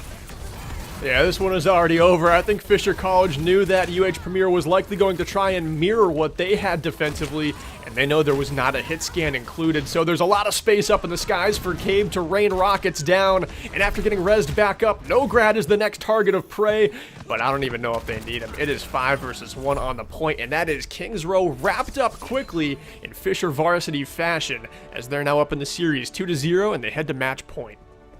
Yeah, they head to match point, Berkeley, and they are looking incredibly strong. Roadhog, a character you're not seeing very often, especially in this division, making his debut tonight, doing a great job. There was just so much sustainability that UH Premier had to deal with from Fisher, and unfortunately weren't able to come up to the challenge. But going into map 3, they could. You know, who's to say they can't? As of right now, though, looking a little bleak for UH Premier. They need to definitely take their time, reconsider their approach to this match. Yeah, I mean, it's really tough going up against a titan like Fisher College, and if Fisher plays like they did on Kings Row or the final control point on Lijiang Tower, this is what I'm talking about, where they can really compete with Northwood if they make it to the final. But Nuke, right now, it just seems like Fisher has brought their A-game, and that is a scary sign for UH Premier. We're going to be headed into Escort for map number 3 with Fisher on match point just after this break. Stick around.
All right, welcome back, friends, alongside Chase Newcomb. I'm Berkeley Stevens, and we are on match point for Fisher College, headed into Circuit Royale for Escort.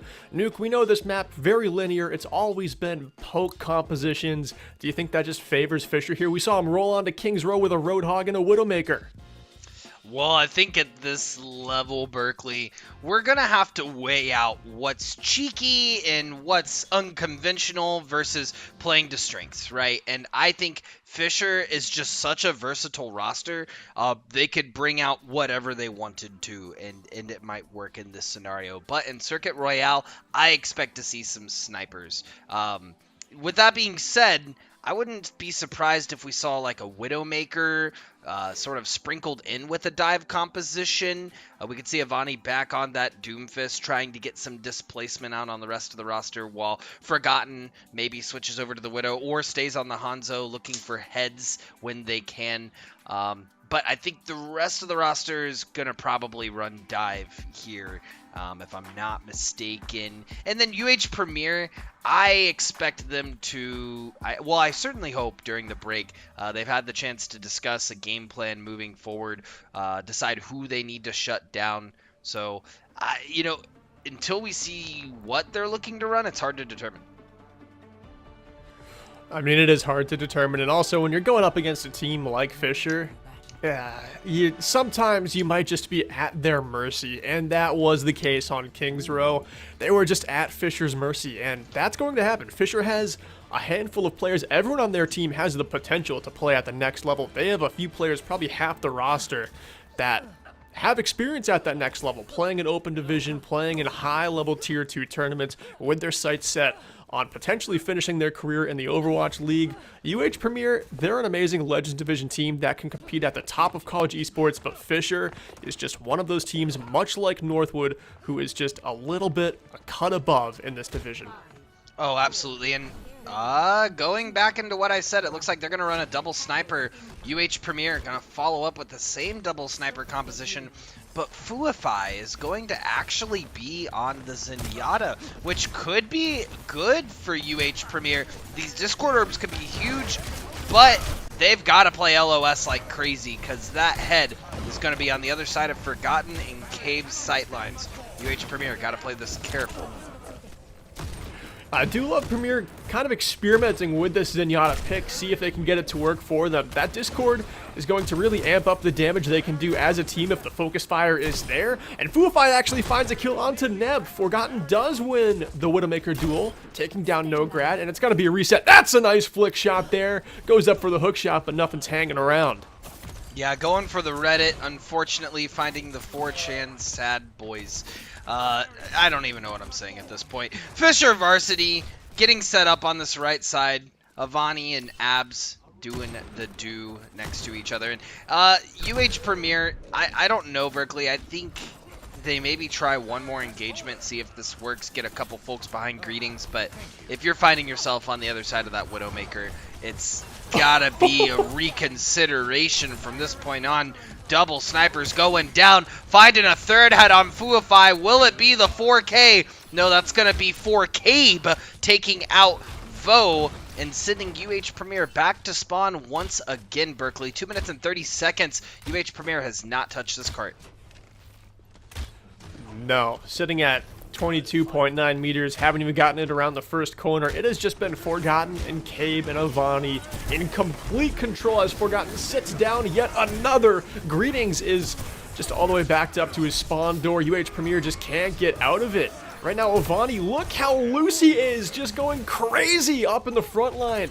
And once again, the snipers continue to sit down. Cougs left and right, just, it is carnage, Nuke. Under 2 minutes to play here in the first round. It has taken me so much self-control, Berkeley, not to just yell Zavilio the entire time you were talking there. Zavilio finding a 3K for UH Premier and finally getting this cart moving for the roster. What a huge play from Zavilio. You love to see it. It was getting shut down a bit by Forgotten. Slowly started picking away at Fisher's offense. Took down Forgotten. Followed up by Cave and was able to get so much more. Yeah, I what just happened? What was that, Greetings? That Little duel right there between Abs and Greetings happened about as far away from the payload toward the UH Premier spawn as it possibly could have. And right now, I mean, the payload is pushing. It's got about 15 meters to go before it reaches that objective. Greetings is trying to find some picks here with Zavilio's help, and that might actually get them objective number 1. It was originally like a trolling level fight that Fisher had going for the spawn hold, and now they're just clinging to the last couple meters of this objective, and it looks like the Cougs are going to take it here, Chase. The Cougs are certainly close. They've got the position to do it. 1 meter left. They are going to make it in time. You're absolutely right, Berkeley. This is crazy for UH Premier. Once they got that momentum, they did not slow down. There's some things that were strange that went on to make it happen, like the circumstance of Abs being completely stalled out in that duel against Greetings and then maybe staggering back in from there, but still, UH Premier, they didn't make a mess of it. They knew that they were presented an opportunity, and that opportunities against Fisher are so few and far between, but like you've said, they keep rolling. They have not squandered this yet. Avani rolls in deep, able to find the kill on Defuify, but UH Premier so good at answering quickly as this game has gone on. Holy cats, Zavilio is just popping off for this roster right now, recognizing that their whole quarterfinals is on the line. I think this UH Premier roster, certainly Greetings, is starting to play for some setup on these snipers, right? This ball in the back line, it's kind of like that dive sniper comp I was saying earlier. This tank is going to set up both of the snipers in the back line, and so far, it's working for UH Premier. Zavilio having Dragons online again and finding picks out the wazoo for this roster has been huge thus far. That is going to be Fisher taking this point back, though, and regaining control, saying, whoa, whoa, whoa, you got a couple of inches. We gave you a little bit, but we're not giving you the map. Yeah, and Fisher also, they've got this with the high ground setup, and look how far. This is spawn of point number 1 here. Fisher is just so aggressive. They are toying with their food, Chase, and it feels bad to say, but when it is the case, it is the case. Greetings might get a back cap here. Shout out to the observation. We do have Abs coming in. Wow. Are they going to get there in time? They're creeping and crawling their way up the staircase. Abs does have a wall climb, but we're locked in a duel. What? It's another Greetings versus Abs scenario. Kitsune Rush committed, and Greetings runs for the hills. Wow. Greetings just ripping and tearing out of there. Came in like a wrecking ball and left like one as well. That was a great play. Getting a couple of meters, making Fisher College turn around is big enough, making them get out of that spawn as fast as they can, but it's not going to be enough, unfortunately. Still finding the picks. Oh, what is that? We're hearing a minefield drop on point, but that's going to be Avani taking out Greetings. Greetings trying to get the cheeky back cap again. I think that at this point, if you're UH Premier, you have to make some swaps. Definitely keeping Zavilio on this Hanzo would be huge, because, I mean, look at these picks, left and right. You give them space, they're going to take it. Yeah, and they have been. Just 20 seconds to play. Fisher popped on the Symmetra so they could get back to the objective in time. Spares for ultimates, though. They've got the Meteor Strike from Ravani. Neb coming up to a rally, but Abs goes down, and now Neb is the only source of support. The Cougs rolling in. They've gotten 2 picks so far. There's no tank presence left for Fisher College. And once again, at the buzzer on the clock, we have UH Premier coming in, capping the objective, and the game goes on. Wow. Once more, UH Premier getting it. And think about it this way, Berkeley. I mean, Fisher College coming in strong at the end here. They had 3-4 folks come in. Now they have the ultimate from Doomfist. Had earlier Greetings not been able to push the point, that solid 10-20 meters with that back cap, that could have been a completely different scenario. I've never seen a game go from so many spawn holds to just captures at overtime like this one has. Fisher is just holding in the spawn as aggressively as they possibly can, and then just with the clock waning down, they can't control the Cougars. Yeah, I mean, it's Zavilio getting these picks left and right. If they give Zavilio an inch, it's like almost like they're trying to be cheeky at their spawn, right? They're right in their face. They're saying, haha, look at me. And then Zavilio gets a pick. And they go, oh, wait, maybe we should back up. And then Zavilio gets another pick. And they're like, oh, wait, we have 3. And then by that point, they're just pushing in, rolling, and raving. So, UH Premier looking good in setting up these picks for Zavilio. Nograd turning the attention away from Fisher, but Fisher, I mean, ultimately it's looking like they're going to be able to hold here, Berkeley. Yeah, even if members go down and spawn here, there is going to be an overtime scenario with a few seconds from just right now. Kitsune Rush with a Reaper on it. You've got to get away. Forgotten is not to be trifled with. Vu does take him down amidst the Death Blossom as that ultimate does get wasted. Cabe will have the Dragon Blade out of spawn, but UH Premier, they're looking good. They've got the Transcendence to pop if they need it. It's got to get into the fray quickly, though. Cabe comes in, slicing and dicing Nograd to death. Fufai doesn't make it to the fight in time with a Trance to save him. And now, this could be it. UH Premier just on the brink of despair. They get that pick onto Abs. The minefield is out for Greetings. They don't want to give up just yet. They've got this other support, Neb, just kitty-cornered in, but they step off the payload, and it's a C9. That was certainly a final fight. Cabe's tracking in that final fight, Berkeley, was just immaculate. Took the time, didn't keep swinging, looked around, said, wait, there's the Tracer, got him. Wait a second, there's the Kiriko, got him. Like, gave it a second, but so patient yet found the swings every single swing. Getting those picks for Fisher was huge in those final moments. UH Premier having a much larger trek than I think what either of us had anticipated, Berkeley. And now it's up to Fisher College to replicate the same energy. And I think they're going to look pretty strong on attack, if I'm honest with you. Yeah, I mean, this is one of those maps where defensive positioning is so favored in spots like where is on your screen right now. This point of point number 2, the Streets phase, if the defense can set up, you just have a gifted high ground, and it is so strong. That's where the Cougs need to set up if they want to take this map away from Fisher. I think if Fisher get past right here, it's over, and Fisher go all the way.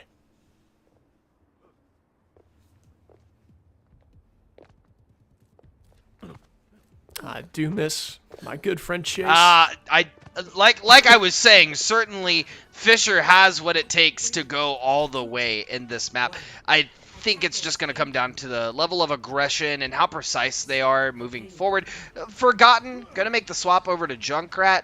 Came back on the Skingy. Looks like they're going for dive again. And if Zavilio's not able to get these picks, it's going to be an entirely different map. They were ready! What? What? They were ready! UH Premier, that was disgusting. They were just camping the Doomfist rollout, and they are rewarded. And now it's just the supports that are in deep. They get the res onto Avani. That's insane stuff there by Neb. Fisher College are still pushing the aggression. Nuke, this first fight is bananas. Yeah, no, that was an insane prediction from UH Premier, just anticipating Avani coming from the heavens and finding those picks. UH Premier will hold for the first push. Fisher Varsity backing up, getting forgotten on this Widowmaker again, looking for the heads. Avani finding the pick in the back line on Vo, and looking for the heads is Zavilio again on Abs. They're finally going to round the first corner, and they're underway. Forgotten getting the pick on Nograd, Cabe on Zavilio, Forgotten on Fuify, and Fisher is on their way, schmoovin' to this first point. And that is so much potential burst damage that actually came to fruition right there for Fisher. Avani rocket punching in at full charge, found 3 players on UH Premier with the punch, and Cabe dashed through simultaneously for an extra 50 damage onto everyone. No grab though, pops ahead, makes Forgotten look like a training room dummy by opening up that elim. Cabe though, quickly silencing the Widowmaker on the side of the Cougs, and now it is a 3 versus 3 as Abs and Purify, they go toe to toe. The payload just meters from the first objective. I don't know if the Cougs are able to stabilize here defensively. They've got to scramble back to this one. Well, they certainly have to get someone on point to make that happen. Unfortunately, Greetings falling low, gonna get into this back room, and that's a Battle Mercy. Neb with pulling the Glock out, trying to find a couple of picks, and gonna find it on Greetings. Oh, you love to see the cheekiness from this roster at times. Go on, get him to an infirmary. Neb is sick, going all the way to the back line. The Battle Moth, he's got the Stinger out. He's not a Moth, he's a Bee, and he's lethal.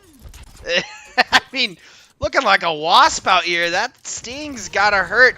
And this is the part that I don't like to see from Fisher Varsity, right? They've got one person off payload. And they're gonna get overzealous, they're gonna push up, they're gonna lose everyone, and then they're gonna have to regroup and push again. Cabe gonna find 2, but falling to Fuify. They've only made halfway progress. At this point, they could be very close to having the second point touched and completed, done and dusted, but they have most of their front line in the spawn of UH Premier. And this is the exact point of the map where I said that UH Premier, the Cougs, they've got to set up successfully here. This position on Circuit Royale is going to be your only chance to beat Fisher. If this composition for Fisher gets indoors, you're done for. Avani's going to be too good on Doomfist with all those walls and closed corridors. This is where the Cougars have to make the most of their advantage. They certainly do. The Cougars have a position now opening up. Neb, that's going to be the resurrect down. Abs finding Nograd. Greetings going to get the kill on the Cabe, though. Avani slamming down on Zavilio, and that's pretty much going to be it. Both the teams typing in chat a bit, too, as things are winding down. 2 minutes and 30 seconds left. Things are getting a little heated. Greetings did an excellent job there, stalling the payload as long as he could on a Wrecking Ball before getting out and back to his supports. UH Premier, though, they've got next to nothing for ultimates. Nograd is near a Dragon Blade. Vo is almost at the Kitsune Rush, but support ultimates get popped first for Fisher, and all the momentum in this fight goes their way. Once again, the Battle Mercy gets let loose, but not overzealously, quickly reining back into the team, supporting what Neb has to, and Abs and Forgotten are actually the members who come alive in the kill feed, and now we've got 3.5 minutes on the clock to move 65 meters, and this series is over. Not to mention, they have Echo's ultimate online as well. Forgotten could use that to copy really anyone on the side of UH Premier, more than likely the Genji, or I guess we could get a Kitsune coming out from Forgotten. But, I mean, that ultimate's online. UH Premier has no ultimates online. Greedy's swapping over to the Doomfist, hoping to provide as much value as Avani is bringing, but Fisher looking like they're going to get this in the bag. They only have about 20 meters left, Berkeley. What's this? I think they're having some end of season cocktails. The vibes are immaculate here for UH Premier, as they will go down without a final swing on third point. Chase just hanging out in the bar, listening to the vibes and the stories from their bartender, as they know they were no match today for Fisher College Varsity, and Fisher move on to the semis. I have my own feelings about that as a coach, I will leave reserved in respect for UH, but I certainly disagree with that choice. And GG's to Fisher, moving on into the bracket, into the semifinals. Well-deserved, showing out and annihilating UH tonight. Yeah, it was Air Montreal. It was an annihilation, and Fisher College made the statement to Northwood and UTexas, Dallas, the teams that they need to, who might have been spectating, that Fisher, they're going to be formidable at any stage of this bracket, whether it's semifinals or finals. You don't want to mess with Fisher, and they're going to be on those big stages, ready for the closing of the season. They take down UH Premier, and at times, I even said it, they were playing with their food tonight. Yeah, certainly. They were doing quite a number on UH Premier. But Berkeley, what surprised me throughout the series was UH Premier's ability to adapt to all the stuff that Fisher was throwing at them. And Fisher threw quite a bit at UH Premier, but it seemed like almost nearly every scenario they were able to adapt with what was going on and at least find value pushing the point as far as they could. And they made quite a showing of it tonight. Yeah, they really did. I mean, for maps 1 and 2, it seemed like UH Premier, they never had some quit. And for plays like this Doomfist rollout prediction, the Cougs had parts of their A game dialed in. It was just from the spawn door to the final objective on a map. Fisher was just bringing their A game the entire time. Although the Cougs made some great plays tonight, it was just the consistency that Fisher brings. We're actually going to be hopping into a short break, and when we come back, we're going to be having an interview with one of the Fisher College players, so stick around for that, and we'll be back in a moment.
Welcome back, everyone, alongside Chase Newcomb and joined by Neb. I'm Alt Charge. We just had Fisher College kind of put the beat down on the Cougs, not gonna lie. Neb's definitely happy about it. Neb, I want to start off, by asking you how you're feeling moving into the semifinals about the rest of this bracket. I'm feeling good. We play probably UTD next. Yep. We're like 1-1 this semester. Last time we trolled, so I'm feeling pretty good about it. All right. It's good to have confidence on your side of the bracket. What about Northwoods, if that's going to be the final boss for you guys? I think Northwood's gonna be tough, but we're gonna try our best against them, and we have a good shot at winning. All right, now that that's out of the way and we've got your very confident bracket predictions that I gotta say I agree with, I want to talk a little bit about how your team chooses to run Brawl with a Ramatra and a Hanzo. We know that comp is like really good in a hybrid setting, close quarters. It excels anytime there's annihilation, and it also transforms into a poke comp. Do you think that's the way Overwatch 2 is headed? Do you think Reinhardt doesn't have a place in the current meta? I think Ryan has a place. It's just dependent on the map. Ram is more fast-paced, so if you play Ram versus Ryan, if the Ryan doesn't play perfectly, you end up winning. So I think it's just hard to play Ryan in that scenario. Yeah, gotcha. It seems like mistakes are just more punishable on Reinhardt. Chase, I'm going to throw it over to you for a couple questions for Neb, and then we'll get him on the way to celebrate. So at what point, Neb, did in your brain you switched from, all right, solid pocket Mercy to I'm going battle Mercy, pistol go Burr? Well, that was always the plan. I just have to heal to get my ult, so I get Valk, and then I can go in. Certainly. You love to see it. Well, going into the next part of the bracket, Berkeley kind of alluded to it a bit before, but I noticed that y'all have quite a variety of composition that you're able to run over at Fisher. Is there any character that any of you don't play? Me and Abs play all of these supports. Avani plays almost all of the tanks, and then our DPS both play everything. So we wake up and we decide what comp we're gonna play that day, or like before the round starts, and we just go with it. Love to hear it. Well, that's all on my end, Neb. I'm gonna throw it back to Alt Charge for our final couple of points.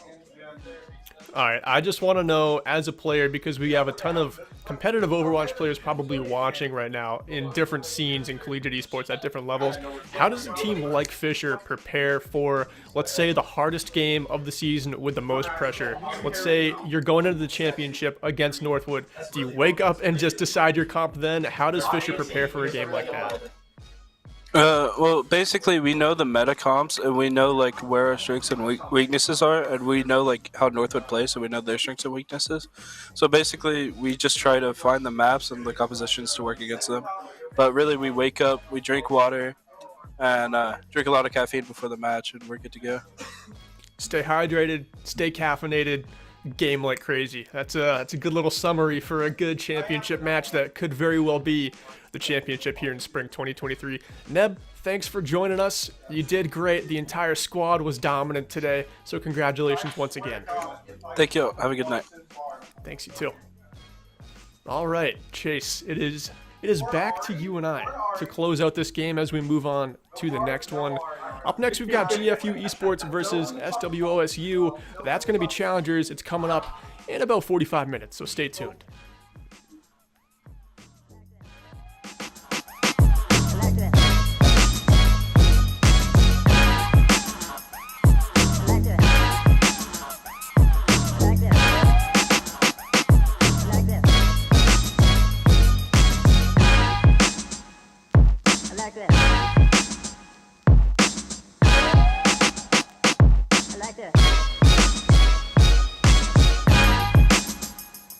I like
like this.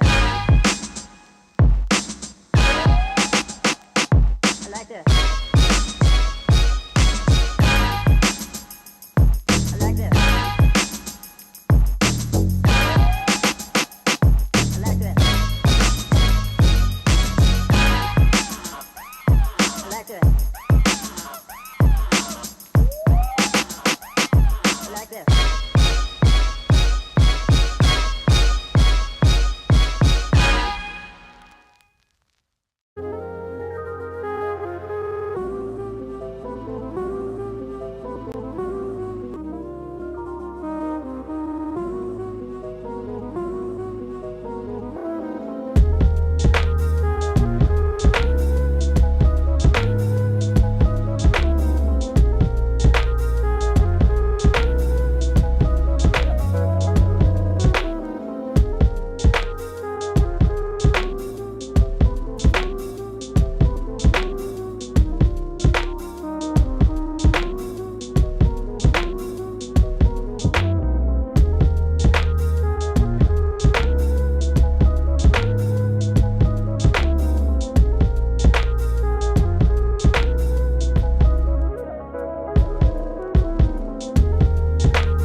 this.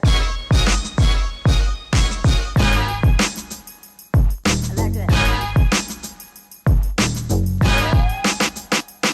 I like this. I like this. I like this. I like this. I like this. I like this. I like this. I like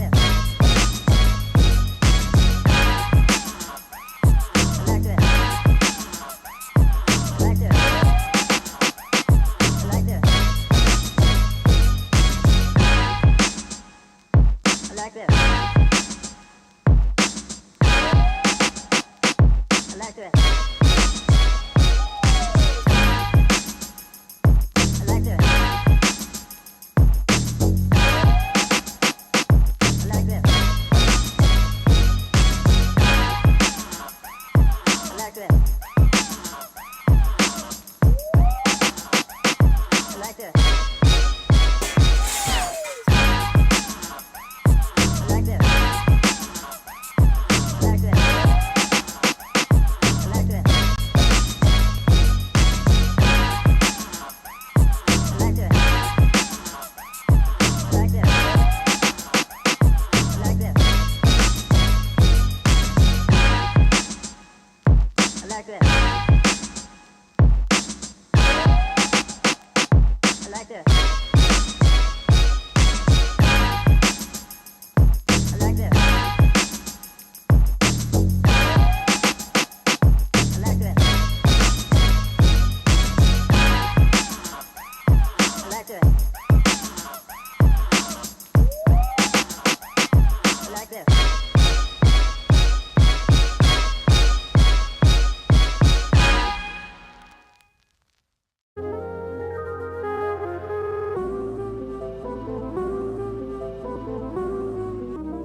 All right, welcome everyone alongside Chase Newcomb, Berkeley Stevens here, and we're ready to close out the quarterfinals here on stream.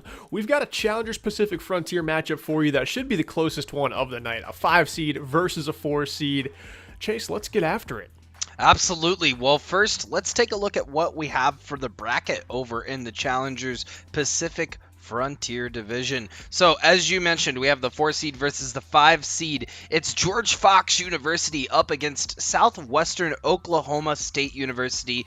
The Bruins versus the Bulldogs over on the upper part of the bracket. So, as you can see, the 1 seed and the 8 seed will be Sac State Gold and the Axolotls, which Berkeley and I last week were on mic casting the Bulldogs against the Axolotls, and the Bulldogs winning 3-1 in Week 9. On the lower part of the bracket, Berkeley, we have UH Horizon, which we just saw one of the University of Houston teams in the prior match, UBC Winton, UNO Black, and UBCO Serpents taking the 3 and 6 seed. So going through this bracket, any predictions on your end, Berkeley?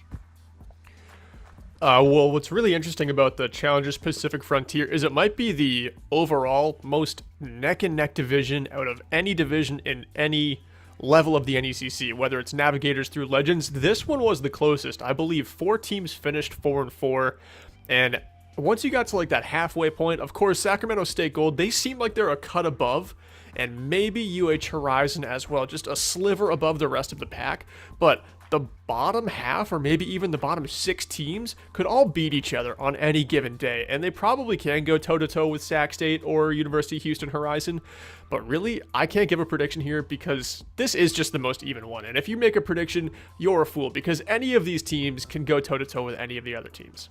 Yeah, I wasn't going to make a prediction at all.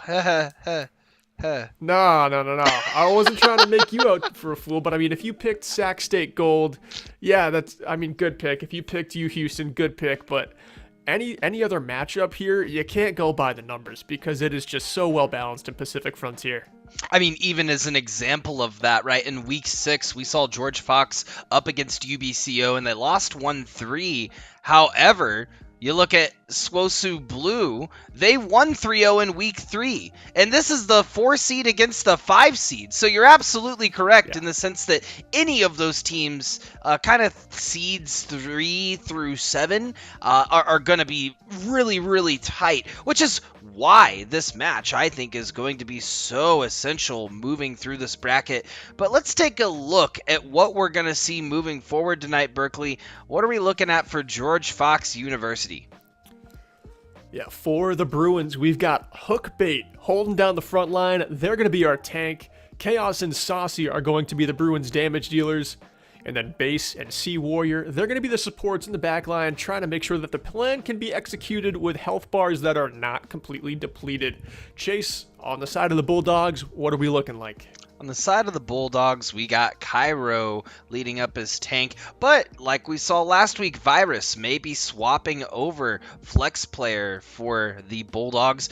Sundara going to be on the roster, as well as Eden and Riz, and if we learned anything from last week, Riz got that Riz. And sorry, actually, Riz is the tank player, so Riz and Virus could potentially swap out based on what we saw last week. Yeah, we saw Virus go over to the Widowmaker after map number 1, and Virus was a complete menace. On Junkertown, it was just the Virus show.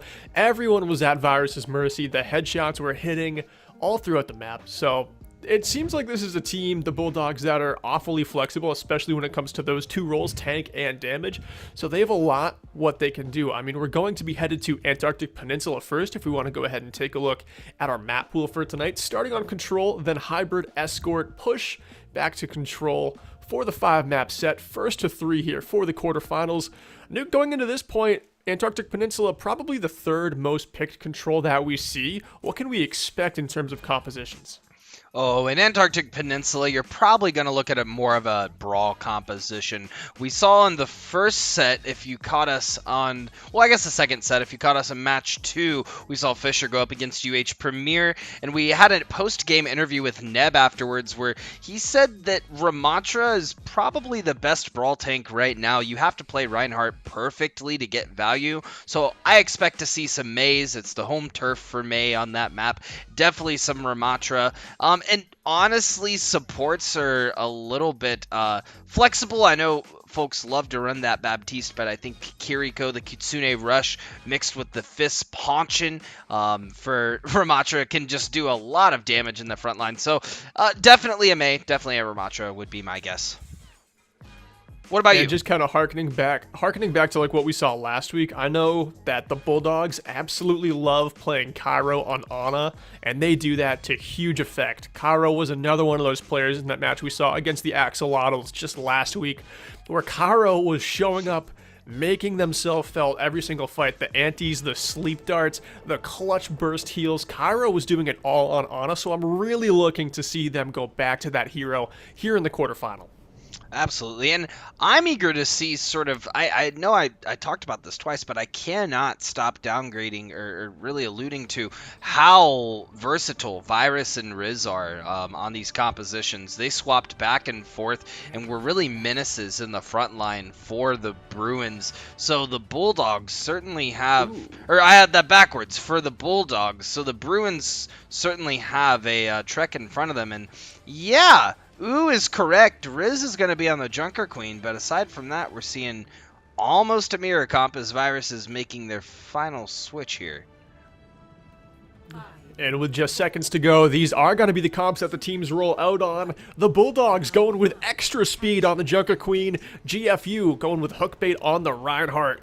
Game number 1 is underway here for the quarterfinals to close out the stream with a 5 seed versus a 4 seed. We're finally underway here as the Bulldogs make their way up to it. Virus on the Bastion. Sneaky burst damage could come out at any second, trying to burst down. Hookbait initially, and then we do have Riz trapped on the other side of the Mei wall, but then the trap gets set up by Eden. What a beautiful wall there to just seal off Hookbait from the rest of the supports, and it's gonna be the Bulldogs coming up strong in fight 1. Yeah, the Bulldogs definitely coming in like a wrecking ball, even without the wrecking ball on that first push. And this is an interesting composition, Berkeley. The Junker Queen, a character that's not often seen in the tank line, often overcast for other tank options. And we're going to see George Fox make some alterations to the roster, swapping over to the Sigma after the first push, recognizing that's going to be a better answer for the Junker Queen. Yeah, the Junker Queen and Lucio composition, that's honestly what my friends and I queue in a lot because this comp just really is so active. The double speed boost, burst healing from the Junker Queen, it's so effective to just ignore the main tank of the other team. And that's what we could see here. As Saucy goes down, there's no longer a Mei on the side of GFU. The mortars come in, and there goes base. Virus is hanging out in the back line. Nobody can close this distance. Hookbait and Sea Warrior drop as well. And although the Bulldogs lost a member first, they come out on top yet again. Yeah, the Bulldogs are certainly running an interesting composition, right, Berkeley? I mean, you have the Brawl, obviously, with the Lucio, the Junker Queen, the Mei, but you almost have a poke composition as well with the Baptiste and the Bastion in the backline, just causing a ruckus. So GFU is going to have to be very careful about how they set up these walls and initiate, because it's going to dictate the pacing for the entire fight. Yeah, this Bulldogs comp, it can set up a trap, it can speed boost at you, it has sneaky Bastion burst damage. Right now, we do have the Junker Queen on to lead things off. That's a big anti-heal effect. Sea Warrior throws in the nade, trying to burst heal up Hookbait, and it is effective. Hookbait alive and well, fluxing from the sky, but 2 are already dropped, and it looks like GFU still scratching at this point, but finding no kills until Chaos comes around on the left side flank with the overclock. But Nuke, now it's just too little, too late. Absolutely, yeah, they're popping ultimates, trying to find some value, Berkeley, but unfortunately the fight was over as we saw the Gravitic Flux and the Overclock popped around the same time. That's going to be the first point going over to the Bulldogs. Right there, it just seemed like the Bulldogs, the way they played that comp, they had no weaknesses. This is, of course, Challengers Division, so I'm sure a more talented team could come in and find those weaknesses fast. But Riz with the double speed boost with Sundara in full effect, Eden setting up good traps, Virus's burst damage on the Bastion, and his spacing has just been so good so far. That was a pretty much perfect round 1 of Antarctica that we saw, as far as this division is concerned.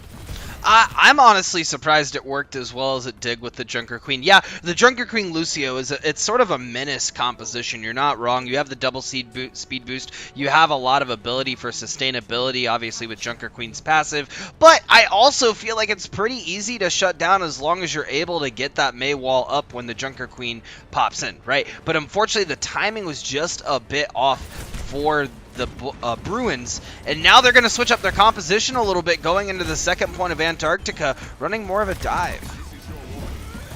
Running more of a dive, we'll see how it pans for him. Riz is able to cycle back with speed boost and burst healing from their own cooldown.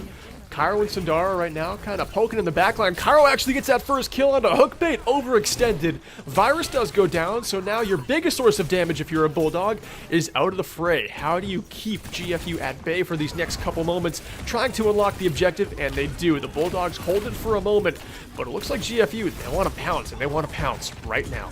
So notice as well, we're seeing different targets in the backline. Chaos and Saucy going on two different areas, and for this point it seems to work out for them. The Swosu was a little bit staggered, a little bit separated, if you will, but now we're seeing a absolute slugfest on point. It's back and forth. Riz keeping things alive for Swosu, holding as much percent as they can, but it's looking like GFU is actually in a pretty advantageous position. As I say that, the rest of Swosu comes back, and they're just holding this point. Cairo was so efficient on Ana in the series we spectated last week, and already doing an equal number of just actions here on Baptiste, doing so much damage. It seems like we've seen Cairo in the kill feed on this point more than any other Bulldog. I certainly agree with that, Berkeley. And there's the Dragon Blade coming out now. Saucy going for the backline, gonna find the Immortality Field, getting the Reflect off. That's gonna be Lucio beat drop for the rest of the point. Oh no! Hook bait! Trying to get the ultimate off, coming from the heavens, unfortunately falling on the ceiling, the roof of the building right next to point. Gonna sit at a solid 70%, still holding are the Bulldogs, and the Bruins scrambling for an answer, but unfortunately not coming up with anything yet. This is the playstyle that we saw last week as well from the Bulldogs, Berkeley. I'd love to see this Junker Queen, because it's almost like they're playing sort of another viable composition, waiting for GFU to find an answer. But GFU hasn't found an answer yet. So they're saying, all right, we're just going to keep running it until they do, and then we'll swap to another composition that they may have a harder time dealing with. Unfortunately, we did just have a disconnect. But yeah, Nuke, to your point, I mean, the Junker Queen, Lucio, if it works, keep running it, because it is chaotic. If you are a GFU Bruin, it's really hard to focus down one thing, because the Bulldogs are zipping around. You get maybe an anti, like we saw in the previous fight. They did throw an anti. Sea Warrior hit Riz with an anti in the front line. It seems like that's an opportunity for you to kill Riz, but you got to remember, Riz has a double speed boost that stacks, and Riz's speed cooldown also gives them an overhealth, which is unaffected by an anti-heal nade. So Riz gets burst healing whether or not they're antied. Yep. And it seems like GFU think they can kill Riz all the time, and Riz is just holding on to that cooldown and is near unkillable. Final fight now, overtime ticking down. The Bulldogs holding strong. Virus finds the first kill. And that's going to be Eden finding the second kill. We're seeing the Reckoning, the Rampage through the back line. Riz finding a couple more. And Saucy putting in the work, taking down Virus, but a little too late, as Eden's going to find Saucy and Chaos. Both the DPS will fall, and that will be the map for the Bulldogs. Swosu taking it round one. And they took it really dominantly. I do believe it was 200-0. And for a game that is as close as this one is on paper, a 5 seed versus a 4 seed, they 3-2'd in their last time they met. And for the Bulldogs to come out and just show up like this on a composition that we don't see in Challengers. So we see this composition in Champions, we see this in Legends. This is not a Challengers composition that is common at all, and they are running it so well. It's because it's such a hard composition to run, right, Burke? You have to be so precise with how you're running this. You have to be on time, on the same point, know how it plays, and they're just playing it expertly. And that's what I love to see, especially in Overwatch 2, is the various compositions that you can run. And I'm certain GFU will find an answer for this Junker Queen Lucio composition, but what after that, right? That's the question that I'm really looking for an answer for, is what happens when you put Cairo on the Ana, right? What happens when you switch Virus and Riz up a little bit? I feel like that could really shake the ground underneath GFU, and they got to start coming up with answers quick, because there's a lot more in the pouch of the Bulldogs they're ready to throw at him. Yeah, the Bulldogs are sneaky with it, right? They have this initial strategy that looks so strong, so good, and they look so clean on it. How could they possibly have more compositions prepared if they're playing Junker Queen Lucio like this? But this is just one of those teams and challengers that is so flexible. Like you said, they can go to so much. They really shine on poke compositions too. We didn't see them run the rush too effectively last week, but here they just made us realize that they can really do it all. They can dive, they can poke, they can rush you down. They're ready for anything here. So what does GFU do? Trying to pick the proper hybrid map, and it's not easy. Kings Row was banned. That's all we know so far. That's why I'm over here pogging Berkeley. I'm like, oh, we banned Kings Row. We could go to another map. Maybe it's going to be Blizzard World. Probably. I think that's Certainly. actually what happened last time. Kings got banned, Blizzard got picked. It was exactly what happened last week. But I think that was Swosu's pick last week. So with the Court and George Fox, interested to see what they pick. They were wanting to run that dive more as an answer in the later rounds. Unfortunately, it wasn't working at the time. Maybe it goes to the map. Maybe Peninsula was not the place to pull it out, and instead, maybe they'll look for another answer. But that's a little tougher on a hybrid, right? There's some maps that play to that strength. Maybe First Point of Numbani doing a good job at that. Pariso as well. You can have a little bit more dive composition there versus your brawl. But as you get to the later points of the map, when you're pushing that payload, you're more than likely going to want to brawl. Unless if your dive's on point. Yeah, I mean, if your dive's on point, then that's like the best case scenario. Then you're just jumping on something and it dies, right? But that's not always the case, and right now I feel like GFU, I don't know, they can't try to play some perfect Overwatch. They've got to get gritty. They've got to play some chippy style. If I'm going up against Junker Queen Lucio, like I said, my friends and I like to play this a lot. We're around like Masters rank, so similar games to this, not as coordinated because we're not an esports team. We're just the boys. But I feel like the weakness of that comp, playing it as both a Junker Queen and a Lucio, is trying to target the Lucio. It seems like they're putting a lot of their focus into Riz on the front line, and like I alluded to in the last map, Riz has a burst healing to get out of those situations where they get antied, where they might look overextended. They've got that overhealth, that burst of speed. So take your focus off of Riz, try and put it on the Lucio, make this team lose one of their squishies, one of their supports that also carts them around. That's your best chance at starting to kind of dissect this Junker Queen Lucio comp. It definitely can't start with the Queen, because even though she doesn't have a shield or a matrix, she's very, very hard to kill. Do you feel that, Bop? Speaking of field and matrix and moving and grooving and beats, just like my background, we're moving to Pariso next, Berkeley. We don't see this much. We really, really don't see this much. I'm expecting some poke, at least for point one. And then after that, I mean, Bob's your uncle. I hope Bob's my uncle. Where you live? Bob's your uncle isn't. Okay. Yes, it is an expression where I live. I'm not too far out in the boonies. Yes, Bob's your uncle, exactly. And you're right, we could see a Bob on this map. I mean, this is a lot of long sightlines on Pariso. You could see it, but I would hope to see some poke compositions here. I'm interested to see if they try to run this Junker Queen Lucio composition again, because, I mean, realistically on paper, this first point, you just speed straight underneath, get straight to point, make them fight you on point. That's a bit tougher to deal with, because usually folks like to hang out around the top where this overhang is and try to get some poke off there. Most teams just run right underneath them. We do have the Bulldogs defending here first. I'd be a little surprised to see them run it on the defense. You'd have to really hang back and pick your moment to burst at GFU. And yeah, they are going to go with poke. We have a chance to see Virus on the Widowmaker, which you and I are both excited about just looking at it. Eden gonna be pocketed on the Ashe. That's probably an S tier DPS pick on this map in particular. And then Riz back on the Sigma. Riz was a force in that Axolotl series last week on Sigma. And we got Cairo on the Ana. We don't know much about GFU, so it's hard to talk them up. But I think with Saucy on the Sombra, that's a step in the right direction because a good EMP can always win you a fight.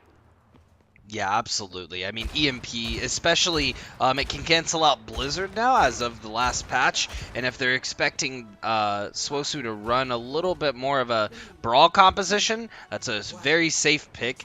Watching the Sigmas on both sides, I think are going to be interesting. We saw Riz with a great Sigma, but if Hookbait is able to time out the abilities properly and really have patience in Riz's playing, then they could... they could get caught. GFU Saucy, I think going in trying to see what they're running first, and GFU's actually going to make some alterations based on that. Honestly, not a bad play from Saucy starting out the round.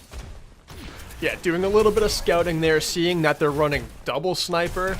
You go dive, you try and track down that Mercy. If the Mercy's hard to kill, you try and target Eden or Virus, maybe Cairo, but I think GFU, they're stepping in the right direction here. This is a composition that avoids killing the tank first, and that was the correction that I wanted to see them make. So I'm happy to see them on this dive. Let's see if they can execute. And look at the patience here, Berkeley. Look at the patience just getting around this point. They're not rushing in. This is what I love to see from a dive composition. It's easy to hold W key. It's so much harder to know when to go in and where to find the targets. GFU Hookbait finding Cairo to open this fight up, and GFU is just absolutely dissecting Swosu on the first point of Pariso.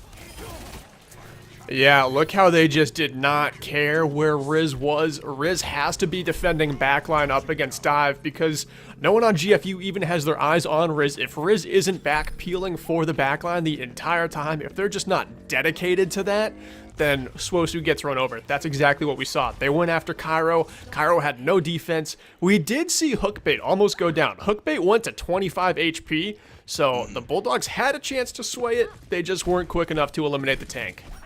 Yeah, they did, and it was right on top of all of them. I mean, they just had to turn, fight him, but unfortunately, that's not what happened, right?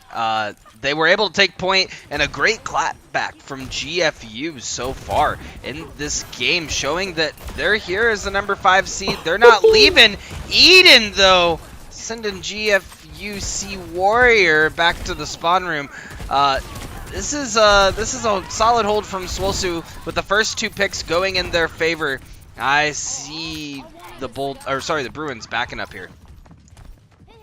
And look at how the Bulldogs are going to set up this Junker Queen comp. They know they don't have a Lucio anymore. Sundara is on the brig, so they're going to try and set up Riz relatively close without overextending, knowing that they only have 1 speed boost backwards. Right now, they're just relying on Eden to just claim this high ground, lock it down. Virus goes for cheeky kills like that. Virus is in this fight before anyone else knows it's even happening to take down Chaos. Eden does lose the Ashe duel, so it's a 4 versus 4, but Virus is not done. Taken to the high ground, winning the duel against Saucy easily, and now, once again, the Bulldogs holding calmly.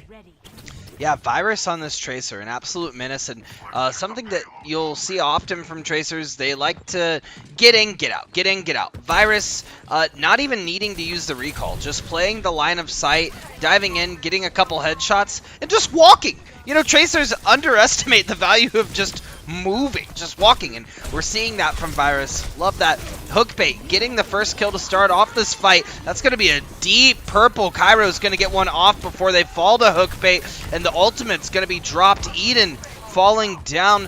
I was uncertain if they were trying to get back up with their shotgun there, but unfortunately falling, and GFU continues their onslaught. And you can see just how much the dive works better against this Junker Queen comp. I know they're missing the Lucio and they have Rally, they saved ultimates, but the Bulldogs, just that speed boost taken out of the equation. This comp is made around mobility. You don't have a shield, you don't have a matrix, you don't have any way to negate damage, so the Lucio really is incredibly key here. Right now, it's GFU posturing for another dive again. Hookbait is currently antied, has to backpedal, nearly goes down, but stays alive for the time being. Antied again, the stack of antis as Riz pops the rampage and Cairo chucks in a very valuable nade, and the Bulldogs are back on top. Yeah, the Bulldogs doing a great job of holding in that fight, keeping the double ante on Hookbait, not letting any movement from that monkey come out whatsoever. And notice this again, Riz back on this Junker Queen. I'm pleasantly surprised, Berkeley, that we haven't seen a Reaper response to Hookbait's onslaught on this monkey, finding kill after kill on Swosu. Yeah, just relying on Sundar to whip shot him away, Cairo maybe to hit a sleep. It's not easy, but the Bulldogs are staying alive against the Winston for the most part. Hookbait has had 2 really good fights, but I do feel like the Bulldogs, they've got a plan. They don't have a hero that might burst him down immediately, but they're very good at avoiding Hookbait, making these dives hard to get in on. Yeah, they are difficult to engage with, but GFU with 3 ultimates online, they're looking to get in this fight. But Eden, with the sight lines on point, Hookbait needing to pop the Primal Rage to just stay alive. Jumping into the back line, that's going to be a sleep dart from Cairo trying to come out. And that's going to be Hookbait and Saucy double teaming both of the supports for the Bulldogs. The Bruins are just pushing in. Sure, they have Bob's your uncle to deal with, but all they have to do is just wait that out and get on point. Yeah, and a little bit of a stall there too with Eden throwing out the Bob. Maybe that gets them one more look here at defending second point. I believe they want to get back out there, but GFU, the Bruins are ready with ultimates waiting. It's going to take a lot here from the Bulldogs. They pop the nano. They don't get to point in time. Riz is nanoed. A chance to maybe make a statement play here, but even though the Bulldogs find big ultimates, I mean, the double kill with the Pulse Bomb, they could have held this just a little too late to the fight, Chase. That's honestly tough to watch, Berkeley. It almost looked like Riz was there. It looked like Riz was on point, but that's what happens when you wait till the absolute last second to touch. I always say just go for the last 3, right? Shoot for number 3 so that you have that variation. Even if someone just barely gets off point, you can touch back on, but they waited until the absolute last second and paid the price for it. Just as GFU Hookbait paid the price for being in Riz's face. That shotgun, the scattergun, gonna do quite a bit of damage on the monkey. It's, Winston does not look good in the face of a shotgun.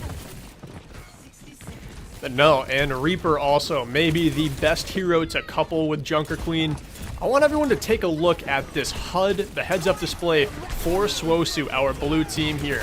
Watch their HP bars get low, and Riz is saving this cooldown, using it so well. All of those HP bars get that AoE effect, and they get bursted back up. Anytime you think Swosu is down and out because they might not have a nade from Cairo or a whip shot from Sundara, just that cooldown that Riz has is so sneaky and so valuable. If you're watching those health pools, they bounce back up. Which, I don't know how much longer they're going to keep bouncing back up, facing this onslaught from the side of GFU. GFU doing a great job keeping it in the court of Swosu, needing a couple more picks to continue this push that they desperately need with only 10 seconds left. They have roughly 50 meters left to go. They've got to start their finish their push now, and they have the Dragon Blade. It's going to be a matter of who comes out on top, the Death Blossom from Eden or the Dragon Blade from Saucy.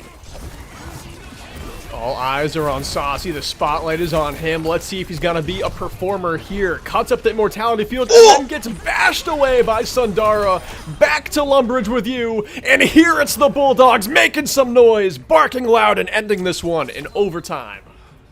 And the fields are flourishing. Eden with a solid Death Blossom to finish out that defense for Swosu. The Bulldogs now finding themselves on the other end. And that was such a, let's just go back to this first point. This was such a great take from GFU. I love to see it. And then obviously clapping back was Swosu. But this initial take from GFU, I think, caught you and I both by surprise.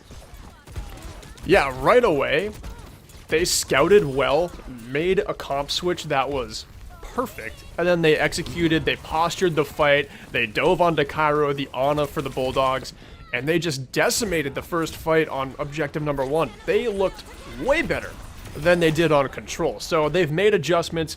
in the positive direction all the way. They've turned this into a series, so now it's up to the Bulldogs to perform here on attack. Let's see if they can. I think they're going to be able to, and just like I said at the beginning of the series, Berkeley, what is happening? Look at these switches.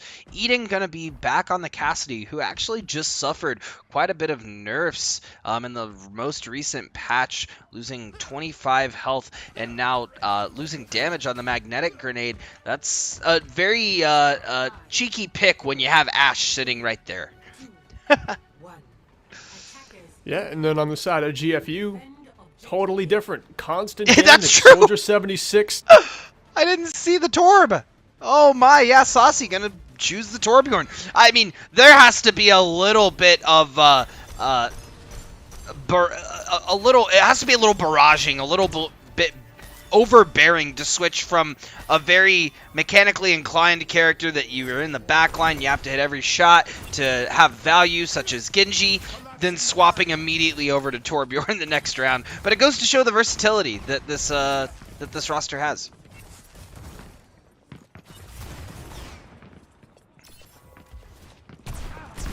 Hey, absolutely no worries. GFU hook bait up top, keeping Swosu at bay. And as I said earlier, it looks like the Bruins are actually going to hold this top corner. Virus waiting, just patiently waiting for Sea Warrior to peek. Not going to, though. Eden needing to get a little bit of extra help. Saucy with 5 health to their name. GFU coming up short, finding the other end of a massive biotic grenade. Swosu Blue really needing to find a couple of picks. Cairo sending Chaos back to the spawn room and opening up this fight for Swosu. They're going to need to get a little bit of healing online, and that's Virus. The patience is going to pay off, taking out Base and Saucy.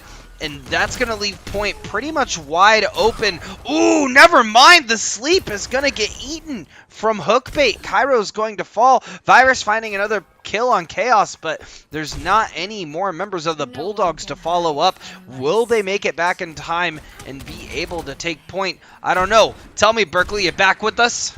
I'm back. I saw Virus put on that show, some late fight heroics that just weren't enough to overcome the value that Riz was outputting, but I'm loving how we get to see Virus on the Widow, because Virus can just open up an objective completely surgically, if you will, as Riz comes in, trying to frontline the presence here for the attacking Bulldogs. GFU right now hanging back, and Nuke, I love their comp. It just seems like this is a high ground comp that Virus might be the only one who can deal with it.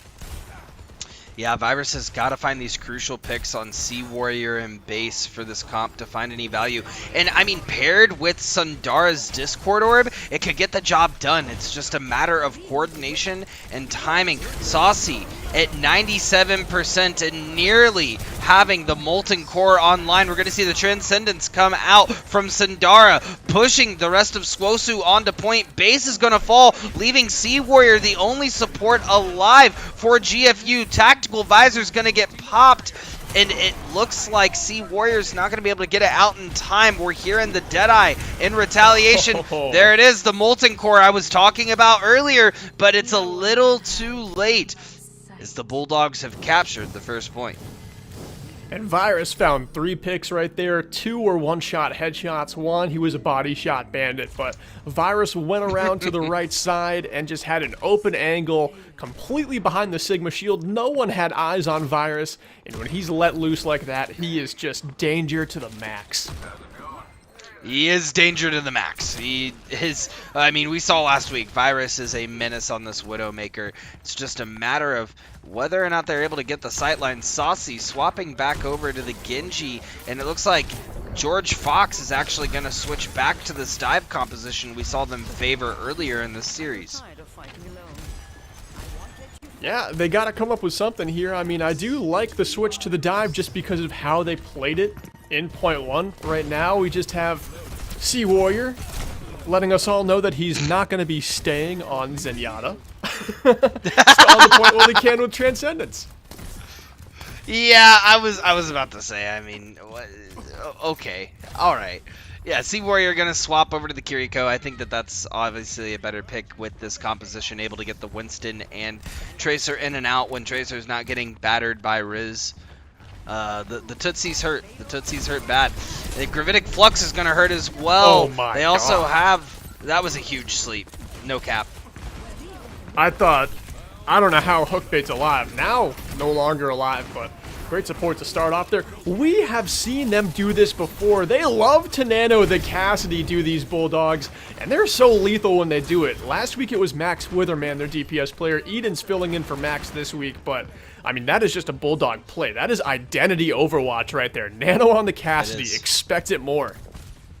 It is, and I mean the Cassidy follows through almost every time for this roster.